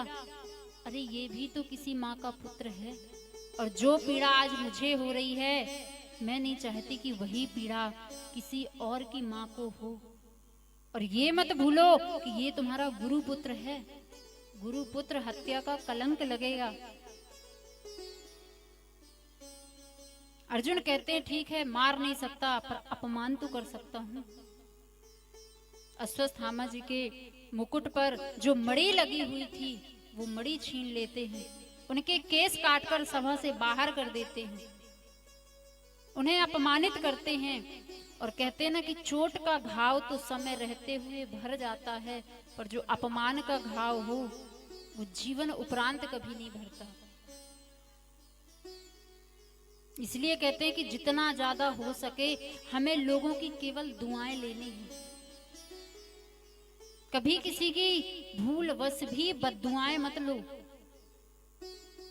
अगर हमारा सालों से बिगड़ा हुआ काम है और हमने कभी किसी की दुआएं ली हैं और अगर वो दुआ आड़े आ जाए तो बिगड़ा हुआ काम भी हमारा बन सकता है। और हमने अगर किसी की बद्दुआएं ली हैं तो हमारा बनता बनता काम भी बिगड़ सकता है अगर वो बद्दुआ आड़े आ जाए। जितना ज्यादा हो सके उतना ज्यादा हमें लोगों की दुआएं लेनी चाहिए। अश्वत्थामा जी अपने अपमान का बदला लेना चाहते थे और जो पांडवों की पौत्र थी उत्तरा के गर्भ में आखिरी वंशज पल रहा था, राजा परीक्षित। अश्वत्थामा जी अपने अपमान का बदला लेने के लिए उत्तरा के गर्भ में ब्रह्मास्त्र चलाते हैं। उत्तरा भागी भागी गई। उत्तरा अपनी सास के पास नहीं गई, उत्तरा अपने ससुर के पास नहीं गई, भागी भागी उत्तरा द्वारिकाधीश के पास गई और जाकर उत्तरा ने कहा है कि जिसने मेरी सास की सहायता की है क्या वो मेरी सहायता नहीं करेगा। अश्वत्थामा जी ने ब्रह्मास्त्र चलाया है। भगवान 24 अवतार लिए हैं पर कभी गर्भ के भीतर नहीं गए। पहली बार भगवान उत्तरा के गर्भ के अंदर गए हैं। जैसे ही भगवान उत्तरा के गर्भ के अंदर गए, भगवान ने देखा उत्तरा के गर्भ में छोटे से राजा परीक्षित बैठे हुए हैं। वो भगवान को देखकर मुस्कुरा रहे हैं। राजा परीक्षित ने गर्भ के भीतर ही उन्होंने भगवान के दर्शन कर लिए। भगवान के सुदर्शन चक्र के आगे अश्वत्थामा जी का ब्रह्मास्त्र विफल हो गया। जब भगवान अपने धाम जाने लगे, कुछ दूर गए, वापस आए, द्रौपदी कहती कन्हैया मेरे लिए आया। अरे ये मुझसे बड़ा प्रेम करता है, मेरा मित्र है। कुंती बुआ कहती है कन्हैया मेरे लिए आया है। अर्जुन कहते हैं मेरे लिए आया है। भगवान कहते हैं मैं किसी के लिए नहीं आया। अरे मैं तो अपने भीष्म पितामह के लिए आया हूँ। मैंने उन्हें वचन दिया था कि उनके अंत समय में मैं उनके साथ रहूंगा। बोले कैसा वचन? बोले जब पांडवों का कौरवों के साथ युद्ध चल रहा था तब एक सभा में दुर्योधन ने मुझसे कहा था, दुर्योधन ने भीष्म पितामह जी से कहा था कि हम कौरवों के साथ हैं पर खेल आप उन पांडवों की तरफ से रहे हैं। जिस सेना के साथ आप हो वो सेना भला कैसे हार सकती है, पर आए दिन कौरव मारे जा रहे हैं, वो पांडव कम नहीं हो रहे। आप मन से हमारे साथ नहीं हैं। तब भीष्म पितामह जी को क्रोध आता है और क्रोध में आकर भीष्म पितामह जी ने प्रतिज्ञा ले ली कि मैं प्रतिज्ञा करता हूं कि कल के युद्ध में मेरे हाथों से एक पांडव की मृत्यु होगी। ये बात जैसे ही भगवान को पता चलती है, मध्य काल रात्रि में भगवान द्रौपदी के पास जाते हैं और द्रौपदी से जाकर कहते हैं कि जैसा मैं कहूँ ठीक वैसे ही करना, पर याद रखना अपने मुख से कुछ बोलना मत। जैसे ही भगवान भीष्म पितामह जी को लेकर भगवान द्रौपदी को लेकर भीष्म पितामह जी के कक्ष में गए, द्रौपदी गई, चुपचाप से भीष्म पितामह जी को चरणों को छुआ। भीष्म पितामह जी को लगा कि शायद कौरवों की पत्नी आई है और जैसे ही द्रौपदी ने चरण छुए, भीष्म पितामह जी के मुख से निकला अखंड सौभाग्यवती भव। जैसे ही भीष्म पितामह जी ने आशीर्वाद दिया अखंड सौभाग्यवती भवा, भीष्म पितामह जी को लगा कि शायद कुछ गलत हुआ है। जैसे ही उन्होंने नेत्र खोले देखा कि सामने कौरवों की नहीं बल्कि पांडवों की पत्नी बैठी हुई है। भीष्म पितामह जी ने यहाँ देखा वहां देखा, कोई नजर नहीं आए। जैसे ही कक्ष के बाहर गए, सामने देखा कि भगवान खड़े होकर मुस्कुरा रहे हैं। भीष्म पितामह जी कहते हैं, कन्हैया, अरे केशव, मुझे पता था कि ये सब कुछ तुमने ही किया है। भगवान कहते हैं, एक बात बताइए कि आपकी प्रतिज्ञा बड़ी कि आपका आशीर्वाद बड़ा। भीष्म पितामह जी कहते हैं, कन्हैया, अरे मेरी प्रतिज्ञा तो तब बड़ी जब मैं जीवित रहूंगा। तुम अर्जुन से कहना कि कल श्रीखंडी के मध्य में रखकर मुझ पर बाण चलाए। भीष्म पितामह जी को इच्छा मृत्यु का वरदान था। और देखिए, इस संसार में हर एक व्यक्ति के पास, हर एक व्यक्ति को भगवान मौका जरूर देते हैं, धन, पद, प्रतिष्ठा, मान, पद, सब कुछ पाने का। पर इन सारी वस्तुओं को प्राप्त करना ना करना हमारे हाथों में है। पर अवसर हर एक व्यक्ति के जीवन में आता है। अगर हमें खुद को कुछ प्राप्त करना है, कुछ कमाना है, तो क्या भगवान से प्रार्थना करना है कि हे प्रभु, हमारे अंत समय में हमें आपके दर्शन हो, यम के दर्शन ना हो। तो आप सभी भक्त बताइए कि कितने लोग हैं जो भगवान से ये मांग लोगे कि हे प्रभु, अंत समय में हमें यम के नहीं, आपके दर्शन हो। हाथ खड़े करके बताओ। पक्का। देखिए, ये चीज जितनी कहने में आसान है ना, करने में उतनी ही टेढ़ी है। कह तो सब देते हैं कि कर लेंगे, पर जब अंत समय आता है ना, तो किसी के मुख से राम राम नहीं निकलता। अगर किसी का अंत समय हो, चार पाई से अगर वो लग जाए और उससे कहा जाए कि चाचा राम का नाम ले, तो वो राम का नाम नहीं लेता। वो चाचा कहता है कि भैया नाती को बुलवाए दो, जबलपुर में है। बेटी को फोन कर दो, सो अंत समय बेटी से मिल लूं। नाती, बेटा, बेटी, पोती पंती में लगा रहता है, भगवान का नाम कोई नहीं ले पाता। तो अगर हमें भगवान से कुछ मांगना ही है तो केवल ये मांगो कि हे प्रभु, हमारे अंत समय में आप स्वयं हमें लेने आए। हमारे अंत समय में हमें आपके दर्शन हो, यम के नहीं। और भक्त बड़ा सुंदर भाव गाते हैं।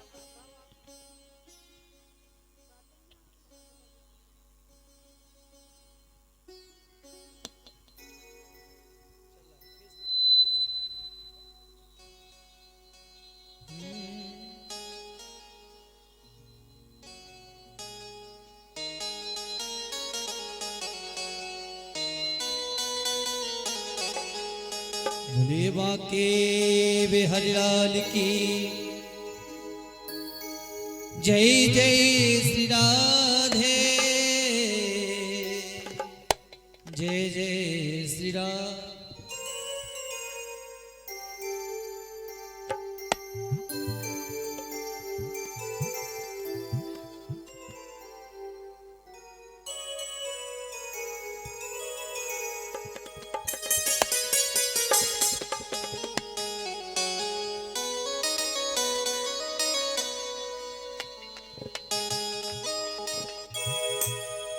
मेरे टूटे दिल को उठाना पड़ेगा, उठा के जिगर से लगाना पड़ेगा। भक्त कहता है कि मान लिया मैं तो नहीं तेरे काबिल, मुझे अपने काबिल बनाना पड़ेगा।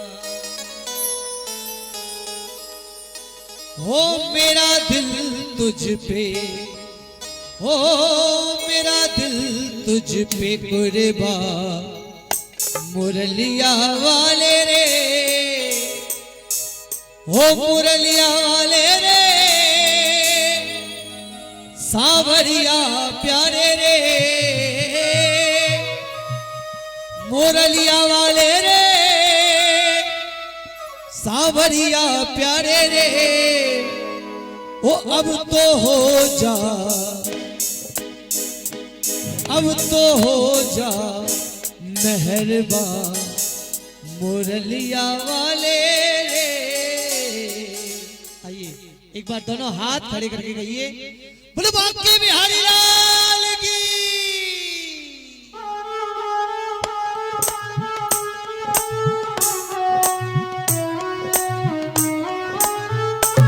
बंसी वाले की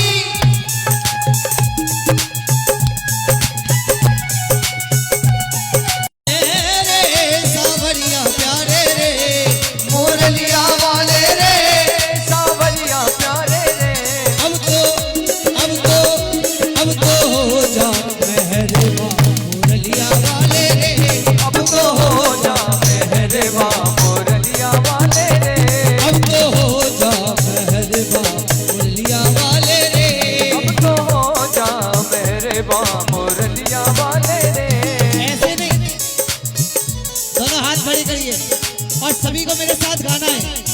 मुरलिया वाले रे सावरिया प्यारे रे, मुरलिया वाले रे सावरिया प्यारे रे, मुरलिया वाले रे सावरिया प्यारे रे, मुरलिया वाले रे सावरिया प्यारे रे। अब तो हो जा श्री राधे मुरलिया वाले रे, अब तो हो जा मेहरबान मुरलिया वाले रे, अब तो हो जा मेहरबान मुरलिया वाले रे, अब तो हो जा मेहरबान मुरलिया वाले की।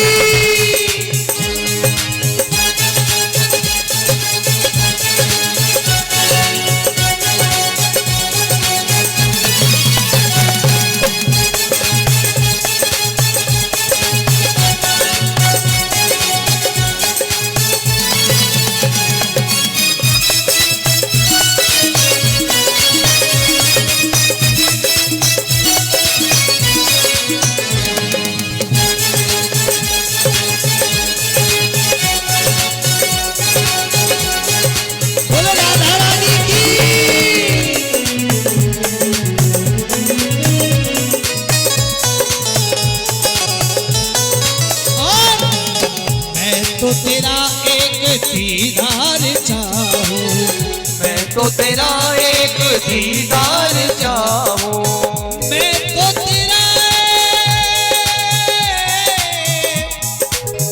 मैं तो तेरा एक दीदार चाहूं, मैं तो तेरा एक दीदार चाहूं, दीवाना तेरा तेरा प्यार चाहूं, दीवाना तेरा तेरा प्यार चाहूं। मुरलिया वाले रे सावरिया प्यारे रे, मुरलिया वाले रे गोविंद प्यारे रे।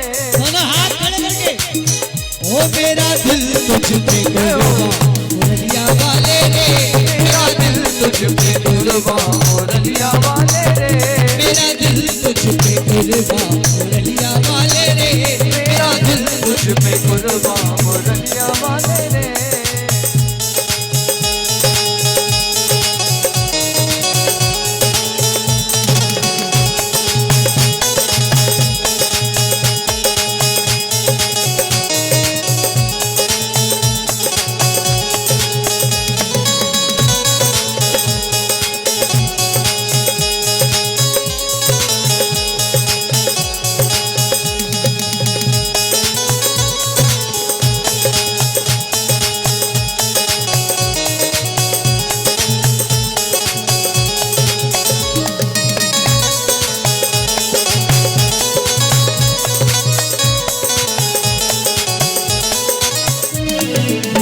देखी है जब से ये तस्वीर तेरी, देखी है जब से ये तस्वीर तेरी, तस्वीर।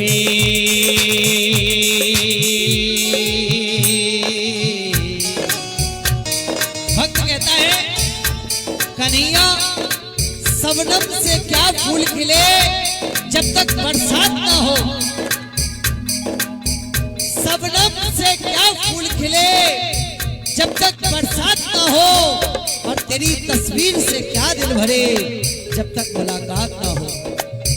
क्या देख ली मैंने तस्वीर तेरी, क्या देख ली मैंने तस्वीर तेरी, तब से बदल गई है तकदीर मेरी, तब से बदल गई है तकदीर। क्या देख ली मैंने तस्वीर तेरी, क्या देख ली मैंने तस्वीर तेरी, तब से बदल गई है तकदीर मेरी, तब से बदल गई है तकदीर मेरी। मुरलिया वाले रे सबरिया प्यारे रे, मुरलिया वाले रे सावरिया प्यारे रे, मुरलिया वाले रे सबरिया प्यारे रे, मुरलिया वाले रे सावरिया प्यारे रे। मेरा दिल तुझ पे, ओ मेरा दिल तुझ पे, ओ मेरा दिल तुझ पे कुर्बान मुरलिया वाले रे, मेरा दिल तुझ पे कुर्बान मुरलिया वाले रे, मेरा दिल तुझ पे कुर्बान मुरलिया वाले रे।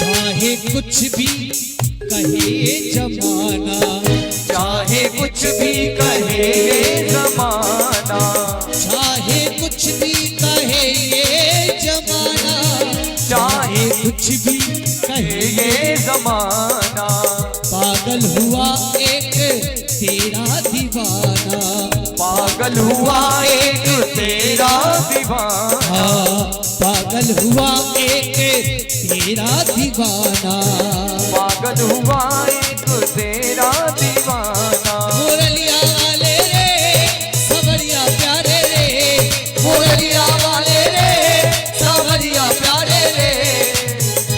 एक बार दोनों हाथ खड़े करके सुन, दोनों हाथ खड़े करके कहेंगे, ओ मेरा दिल तुझ पे, ओ मेरा दिल तुझ पे, ओ मेरा दिल तुझ पे कुर्बान मुरलिया वाले रे, मेरा दिल तुझ पे कुर्बान मुरलिया वाले रे, मेरा दिल तुझ पे कुर्बान मुरलिया वाले रे, मुरलिया वाले रे सबरिया प्यारे रे, मुरलिया वाले रे सबरिया प्यारे रे, मेरा दिल तुझ पे कुर्बान मुरलिया वाले रे, मेरा दिल तुझ पे कुर्बान मुरलिया वाले रे, मेरा दिल तुझ पे कुर्बान मुरलिया वाले रे, मेरा दिल तुझ पे कुर्बान मुरलिया वाले।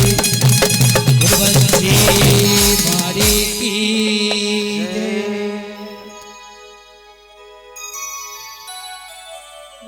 प्रेम से बोलो, जोर से बोलो। तो हमें अंत समय अपने मुख से भगवान का नाम लेना है। भगवान से अगर कुछ मांगना है तो भगवान से केवल ये मांगो कि हे प्रभु हमारे अंत समय आप हमारे साथ रहना। और देखो माता, ज्यादा देर की कथा नहीं बची, बस थोड़ी देर की और बची है, तो शांति पूर्वक कथा में ध्यान दे लो, है ना। और आप सभी भक्तों को अवगत कराया जाए, सूचना दी जाए कि हमारे जो प्रासु भैया हैं, वैसे तो प्रासु को आप सभी जानते हैं बहुत अच्छे से। आज हमारे प्रासु भैया के घर से, आज हमारे प्रासु भैया का पूरा घर यहाँ पर आया हुआ है। प्रासु के बड़े पापा, बड़ी मम्मी, चाची, तीनों चाची आई हुई हैं, भाई बहन सभी आए हुए हैं। ये बहुत ही खुशी का दिन है, बहुत ही खुशी की बात है। मैं आप सभी भक्तों से प्रार्थना करूंगी कि एक बार हमारे प्रासु भैया के परिवार के लिए जोरदार तालियां बजाकर उनका स्वागत किया जाए। प्रेम से बोलो, जोर से बोलो। राधे पीछे वालों कछु कमा के खा लो, जोर से बोलो। जैसे ही भगवान आए, जब भगवान जाने लगे, भगवान ने भेंट स्वरूप सबको कुछ ना कुछ दिया है, पर कुंती बुआ चुपचाप खड़ी हैं, वो भगवान से कुछ मांग नहीं रही। भगवान कहते हैं बुआ आप भी मांगो। आप जो भी मांगोगी मैं आपको दूंगी। माता देखो बस ज्यादा नहीं, थोड़ी देर की कथा बची है, अगर आप लोग कहेंगे तो अभी आरती भी करा देंगे, जैसा आप कहो। भक्त कहते हैं ना, राजी है उसी में जिसमें तेरी रजा है, यहाँ यूं भी वाह है और यूं भी वाह। ज्यादा देर की कथा नहीं, बस थोड़ी देर की कथा बची है। तो जैसे अभी आप सभी भक्तों ने शांति पूर्वक कथा को श्रवण किया है, वैसे ही थोड़ी देर की कथा और है, तो श्रवण कर लीजिए। भगवान कुंती बुआ से कहते हैं कि बुआ आपको कुछ नहीं चाहिए। बुआ कहते हैं हे कन्हैया, अगर तू सच में मुझे कुछ देना ही चाहता है तो केवल तू मुझे दुख दे दे। जैसे ही बुआ ने कहा कि तू मुझे दुख दे दे, भगवान को बड़ा आश्चर्य हुआ कि भला दुख भी कोई मांगने की वस्तु है। भगवान कहते हैं बुआ सुख मांग, खुशियां मांग, धन पद प्रतिष्ठा मान सम्मान मांग, भला दुख कोई मांगने की वस्तु है। कुंती बुआ कहती है कन्हैया, जब हमारे जीवन में खुशियां आती है ना, तब हमें तेरी याद नहीं आती, और जब जब भक्त के जीवन में कष्ट विपत्तियां तकलीफ आती हैं, कन्हैया तू दौड़ा चला आता है।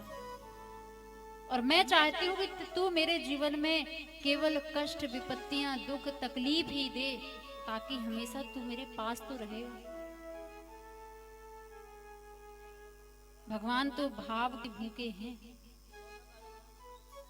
भाव का भूखा हूं मैं, भाव ही एक सार है, और भाव से जिसने भजा बस उसका बेड़ा पार है।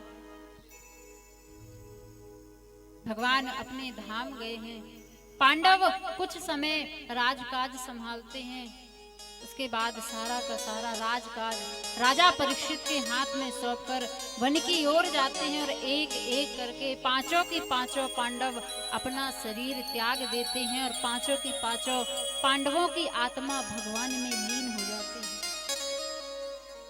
एक दिन राजा परीक्षित के मन में विचार आया कि देखूं तो सही कि मेरे पूर्वज मेरे लिए छोड़कर क्या गए हैं। खजाने की सफाई करा रहे थे, तब उस खजाने में उन्हें एक सोने का हीरे जवाहरात से भरा हुआ मुकुट मिला। वो मुकुट पांडवों का नहीं था, वो मुकुट कंस के ससुर जरासंध का था, जो पांडव अपने साथ ले आए थे। पांडव जानते थे कि इस मुकुट में कलयुग का वास है, इसलिए पांडव ने कभी वो मुकुट धारण नहीं किया, खजाने में रखवा दिया। जैसे ही राजा परीक्षित ने वो मुकुट देखा, जैसे ही राजा परीक्षित ने वो मुकुट को धारण किया, राजा परीक्षित को हिंसक भाव आने लगे। इतने सालों में पहली बार राजा परीक्षित के मन में विचार आया कि मैं शिकार खेलने जाऊं।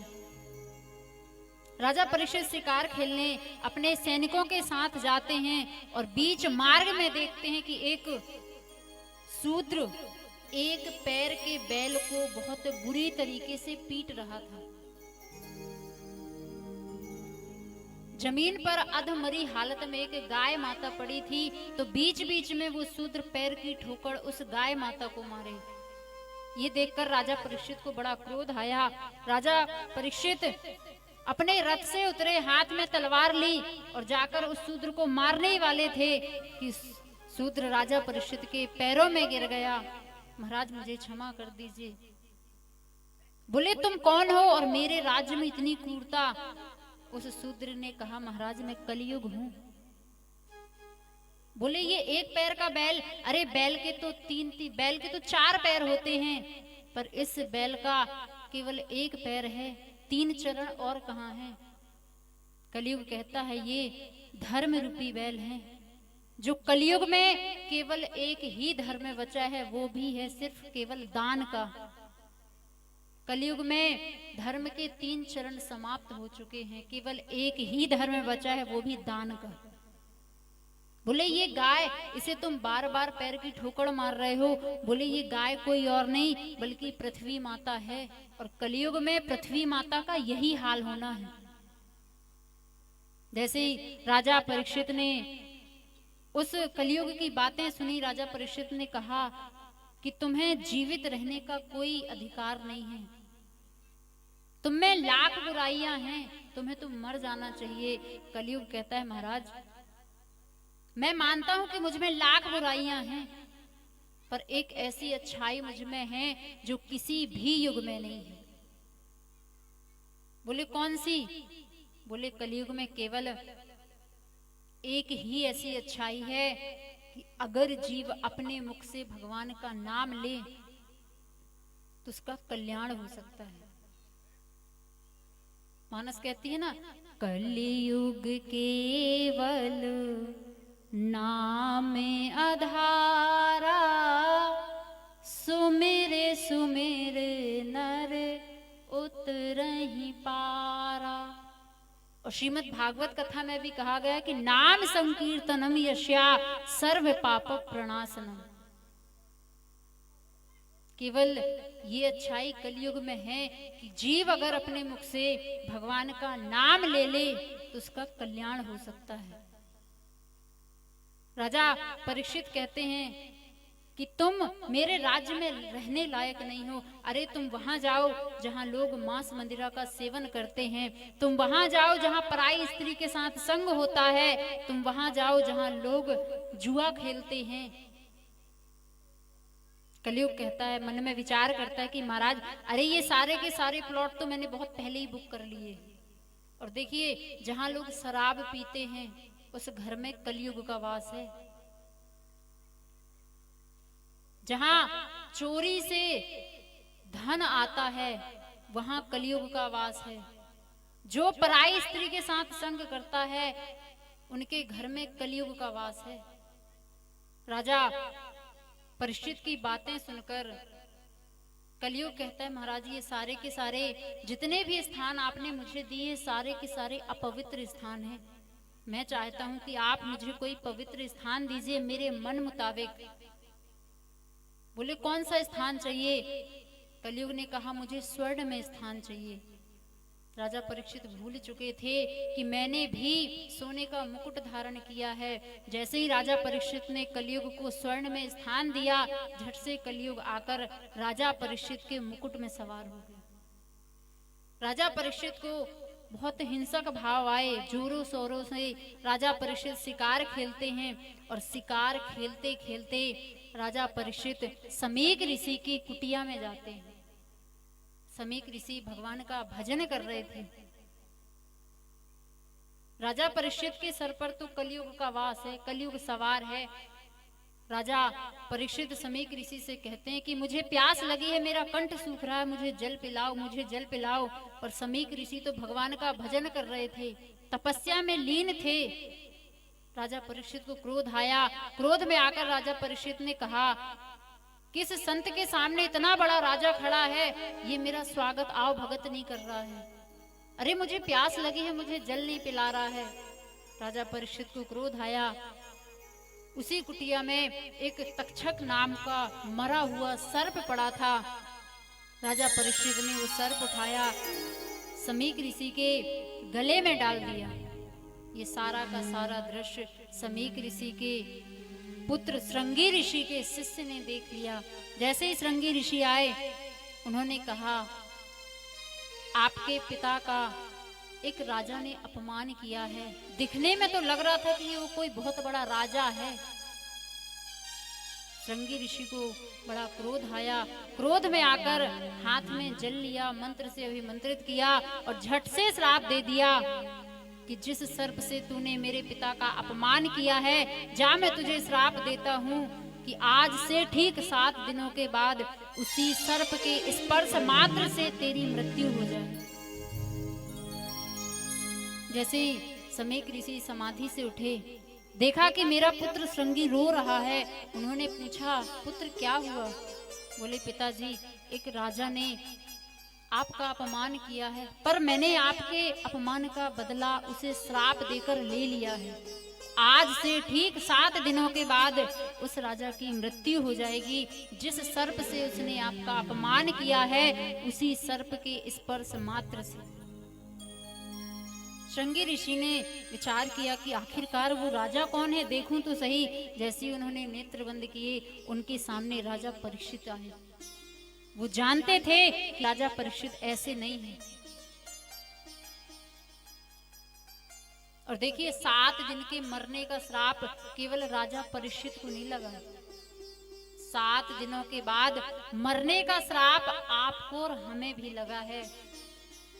क्योंकि 8वां कोई दिन नहीं है। सोमवार, मंगल, बुध, गुरु, शुक्र, शनि, रवि, 8वां कोई दिन है। इन्हीं 7 दिनों में हमारा जन्म होना है और इन्हीं 7 दिनों में हमारी मृत्यु होनी है। जैसे ही राजा परीक्षित को पता चला कि आज से ठीक 7 दिनों के बाद मुझे मर जाना है, राजा परीक्षित को भय नहीं हुआ, राजा परीक्षित घबराए नहीं, बल्कि राजा परीक्षित ने तो कहा है कि मुझ जैसे पापी को तो 7 क्षण भी नहीं मिलने चाहिए। मैंने इतना बड़ा पाप किया है।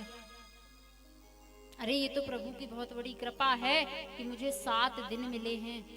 राजा परीक्षित ने अपनी पत्नी को बुलाया और अपनी पत्नी से कहा कि आज से ठीक 7 दिनों के बाद मेरी मृत्यु हो जाएगी। 7 दिनों से पहले स्वयं मृत्यु भी चाहे तो मेरा कुछ नहीं बिगाड़ सकती। राजा परीक्षित ने अपने पुत्र जन विजय को बुलाया, राज तिलक किया और सारा का सारा राजकाज सौंपकर वन की ओर चले गए हैं कि मुझे मेरी मुक्ति का कोई उपाय मिले, मेरे कल्याण के लिए, मेरे उद्धार के लिए कोई साधन मिले। तब राजा परीक्षित की भेंट श्री सुखदेव महाराज से हुई है।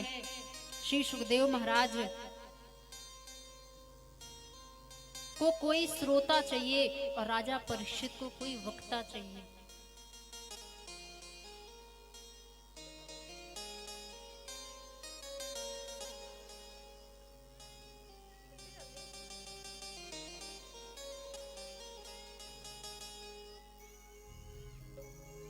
राजा परीक्षित, श्री सुखदेव महाराज राजा परीक्षित को अपने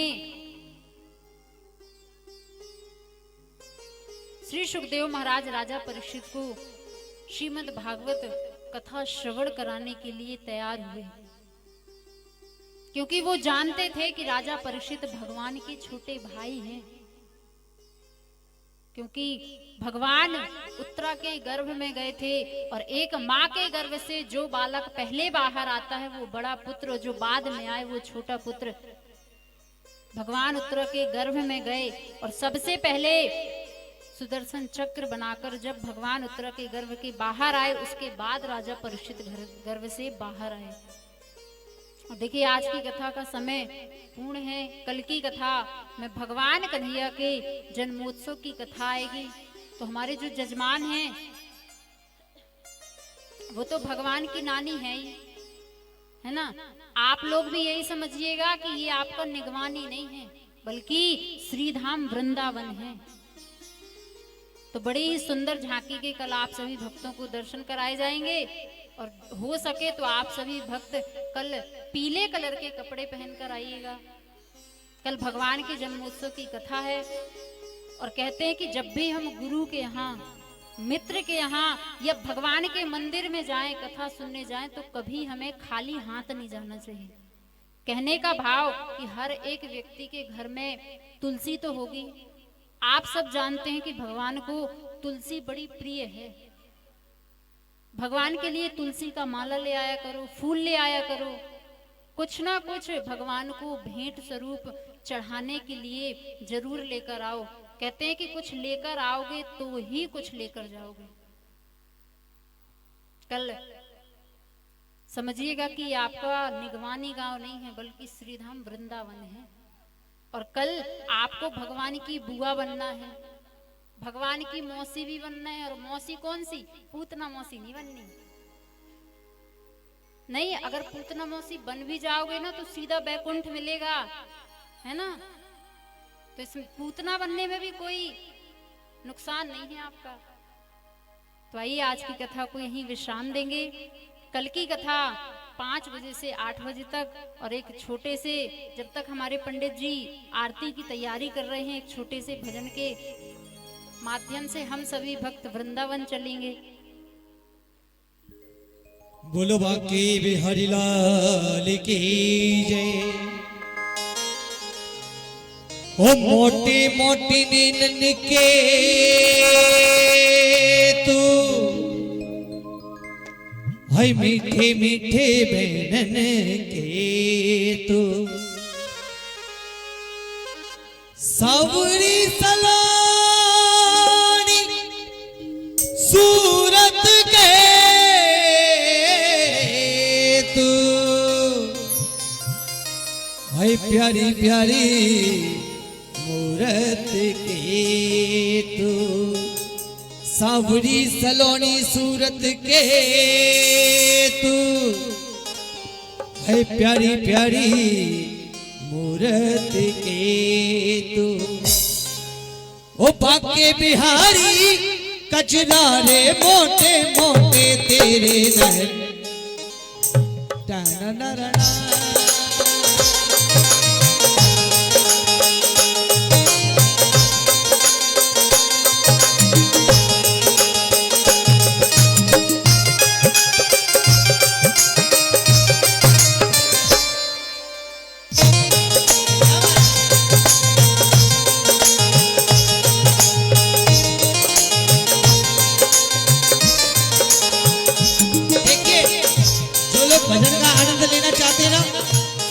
सेवा करिए, आपको भी आएगा और हमें भी आएगा। दोनों हाथ उठा के और कहिए, हो बाके बिहारी कजरारे मोटे मोटे तेरे नजर ना लग जाए, नजर ना लग जाए, नजर ना लग जाए, नजर ना लग जाए, नजर ना लग जाए।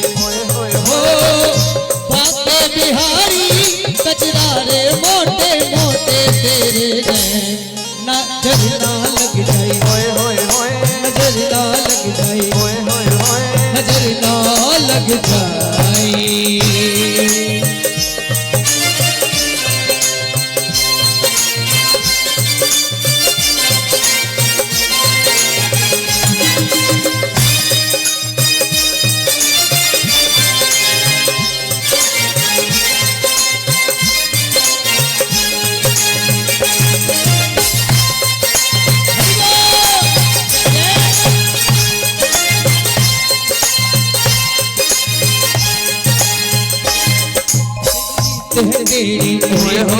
तेरी रीत है तेरी, तेरी प्रीत है तेरी, तेरी प्रीत है तेरी। हो बाके बिहारी, हाँ कुंज बिहारी कचरारे मोटे मोटे तेरे नजर ना लग जाए, नजर ना लग जाए, नजर ना लग जाए। एक काम करो, एक बार सभी लोग खड़े हो जाओ, आरती तो होनी है, आरती तो होनी है। खड़े हो जाओ, सभी खड़े हो जाओ। और आपको ना अपनी अपनी जगह पे खड़े होकर के सभी को नाचना है। आपको अपने अपने पड़ोसी की कसम सभी को कहना है, हो बाके बिहारी कजरारे मोटे मोटे तेरे नजर ना लग जाए, नजर ना लग जाए, नजर ना लग जाए, नजर ना लग जाए। हो बाके बिहारी कजरारे मोटे मोटे तेरे नजर ना लग जाए, नजर ना लग जाए, नजर ना लग जाए।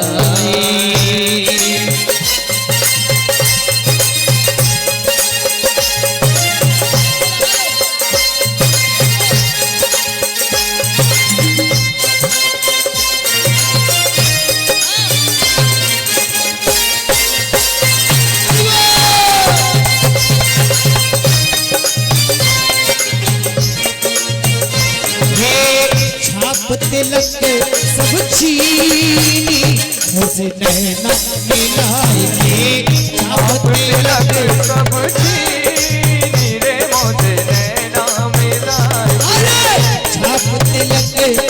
छीनी रे मुझसे नैना मिलाएंगे छाप तिलक सब छीनी रे मोसे नैना मिलाएंगे। अरे नैना मिलाएंगे नैना मिलाएंगे नैना मिलाएंगे नैना मिलाएंगे नैना मिलाएंगे सेना मिलाएंगे नैना मिलाएंगे नैना मिलाएंगे। तिलक सब छीनी जिया दे मिलाएंगे छाप तिलक सब छीनी रे मोसे नैना मिलाएंगे। छाप तिलक सब छीनी रे मुझे नैना मिला पाके बिहारी कुंज बिहारी पाके बिहारी कुंज बिहारी पाके बिहारी कुंज बिहारी जिया दे पाके बिहारी तेरे कुंज बिहारी पाके बिहारी कुंज बिहारी। छाप तिलक सब छीनी मुझे नैना मिला के छाप तिलक सब छीनी रे मोसे नैना मिलाएंगे। पाके बिहारी ओ कुंज बिहारी पाके बिहारी कुंज बिहारी कर दीनी बेहारी मुझे नैना मिला के कर दीनी बेहारी मुझे नैना मिला मुझे नैना मिला नैना मिला मुझे नैना मिला नैना मिला नैना मिला वाक्य बिहारी लाल की। आइए सभी भक्त मिलकर के आरती करेंगे बिहारी जी की। श्री रति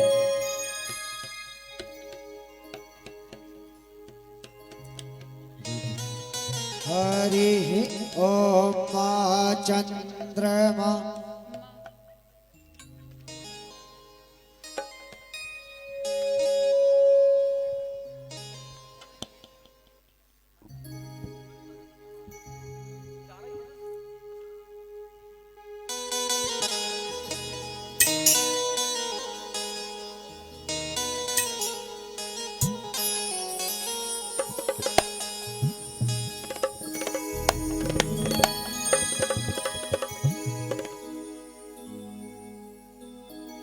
और आप सभी भक्तों को अवगत कराया जाता है कि कल भागवत कथा में ठाकुर जी का जन्मोत्सव है, तो आप सभी भक्त ठाकुर जी को अर्पण करने के लिए कन्हैया जी को जो भी अपनी भेंट लेकर के आना चाहते हैं लेकर के आवे। और कल से नृत्य कथा 4 बजे से और 7 बजे तक रहेगी, तो आप सभी भक्तों से मेरा अनुरोध है कि समय से पधार करके परिपूर्ण तरीके से भागवत कथा को श्रवण करेंगे।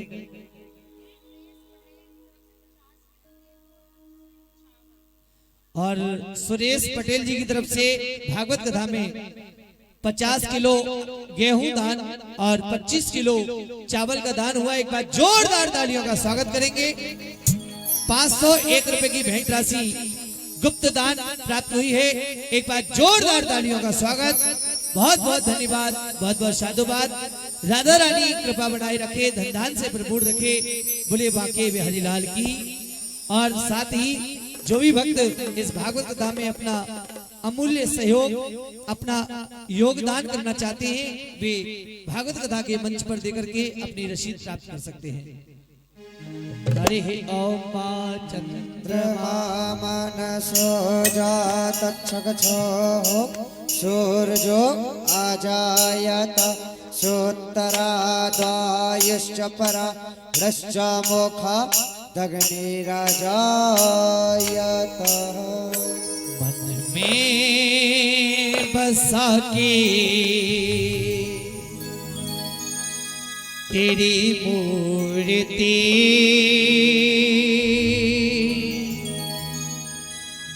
उतारो में गिरधर तेरी आरती।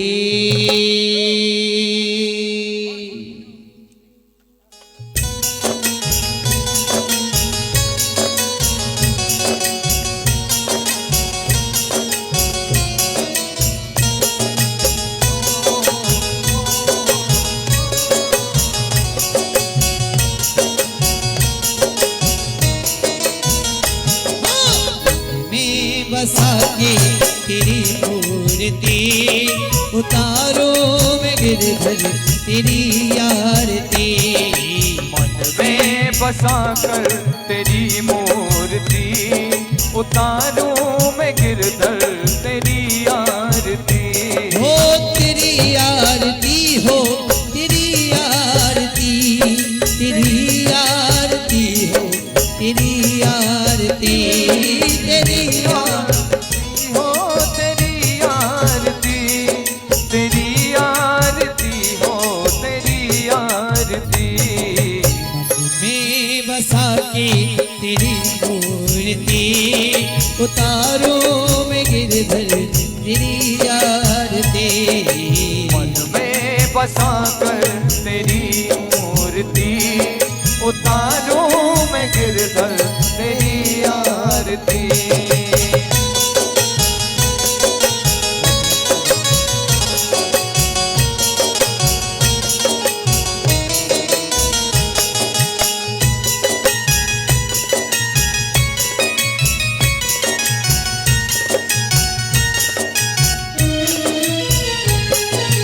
करुणा करो कष्ट हरो, जान दो भगवन, भव में फंसी नाव मेरी तार दो भगवन। करुणा करो कष्ट हरो, ज्ञान दो भगवन, भव में फंसी नाव मेरी तार दो भगवन। दर्द की दवा तुम्हारे पास है, दर्द की दवा तुम्हारे पास है। जिंदगी दया की है भीख मांगती। मन में बसा के तेरी मूर्ति, उतारो मैं गिरधर तेरी आरती। मन में बसा के तेरी मूर्ति, उतारो मैं गिरधर तेरी आरती।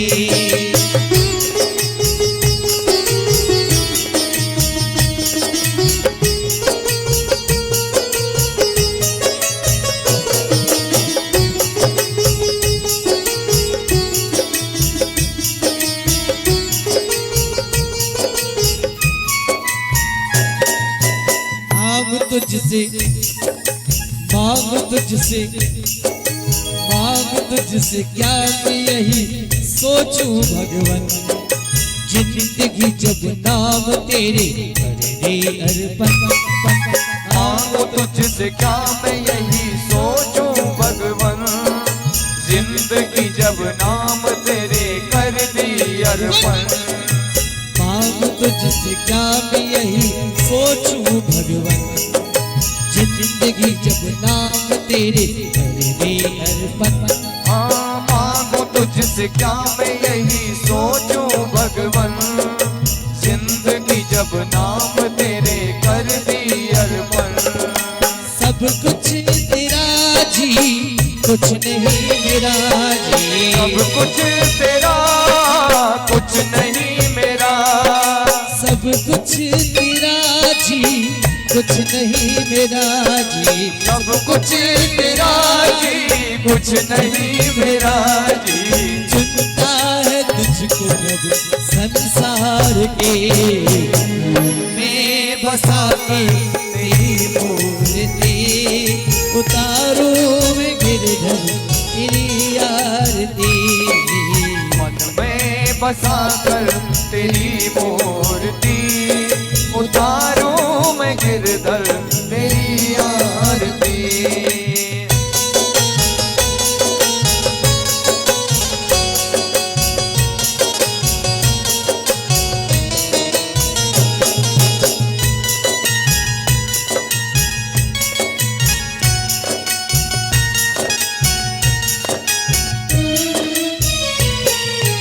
वेद तेरी महिमा गाए संत करे ध्यान। नारद गुणगान करे तेरे वीरता। वेद तेरी महिमा गाए संत करे ध्यान। नारद गुणगान करे छेड़ वीणा तान। वेद तेरी महिमा गाए संत करे ध्यान। नारद गुणगान करे तेरे वीरता। वेद तेरी महिमा गाए संत करे ध्यान, नारद गुण गान करे छेड़ वीणा तान। भक्त तेरे द्वार जी करते हैं पुकार जी, भक्त तेरे द्वार जी करते हैं पुकार जी, दास तेरे द्वार जी करते हैं पुकार जी, दास तेरे द्वार जी करते हैं पुकार जी। भक्त तेरी मिल के गाए आए आरती, मन में बसा कर तेरी मूर्ति, उतारूं मैं भगवन तेरी आरती। हो तेरी आरती हो तेरी आरती, तेरी आरती हो तेरी आरती, तेरी आरती हो तेरी आरती, तेरी आरती हो तेरी आरती। मैं बसा कर तेरी मूर्ति, उतारो में गिरधर तेरी आरती, कर्पूर गौरम करुणावतारम, संसार सारम भुजगेन्द्रहारम, सदा वसंतम हृदयारविंदे, भावं भवानी सहितं नमामि। हरमाला पुलकालकायै, कपाल माला चतुर्शेखरायै, दिगंबरायै दिगंबरायै, नमः शिवाय नमः शिवाय। त्वमेव माता च पिता त्वमेव, त्वमेव बन्धुश्च सखा त्वमेव, त्वमेव विद्या द्रविणं त्वमेव, त्वमेव सर्वं मम देव देव। हरे राम राम राम हरे हरे, हरे कृष्ण कृष्ण कृष्ण हरे हरे। गुरुर्ब्रह्मा गुरुर्विष्णु गुरुर्देवो महेश्वरा, गुरुर् साक्षात् परब्रह्म, तस्मै श्री गुरुवे नमः। हरे राम राम राम हरे हरे, हरे कृष्ण कृष्ण कृष्ण हरे हरे, हरे राम राम राम हरे हरे, हरे कृष्ण कृष्ण कृष्ण हरे हरे। हरे राम राम राम हरे हरे, हरे कृष्ण कृष्ण कृष्ण हरे हरे। हरे राम राम हरे राम हरे हरे। हरे कृष्ण कृष्ण कृष्ण हरे कृष्ण हरे हरे। हरे राम राम हरे राम हरे हरे। हरे कृष्ण कृष्ण कृष्ण हरे कृष्ण हरे हरे। ओम जलेन शीतले करणे पुष्पे देवादिवंदनम, मारोग्यार्थे आत्मादिवंदनम। आरती में जल घुमा लें, सभी अपने स्थान पे घूम जाएंगे। ओम जय तीर्थानि प्ररन्त्यस्तास्तानि गंगेणः, ते का गुंसाश्रयो जने वदन्नवानि तन्मसि।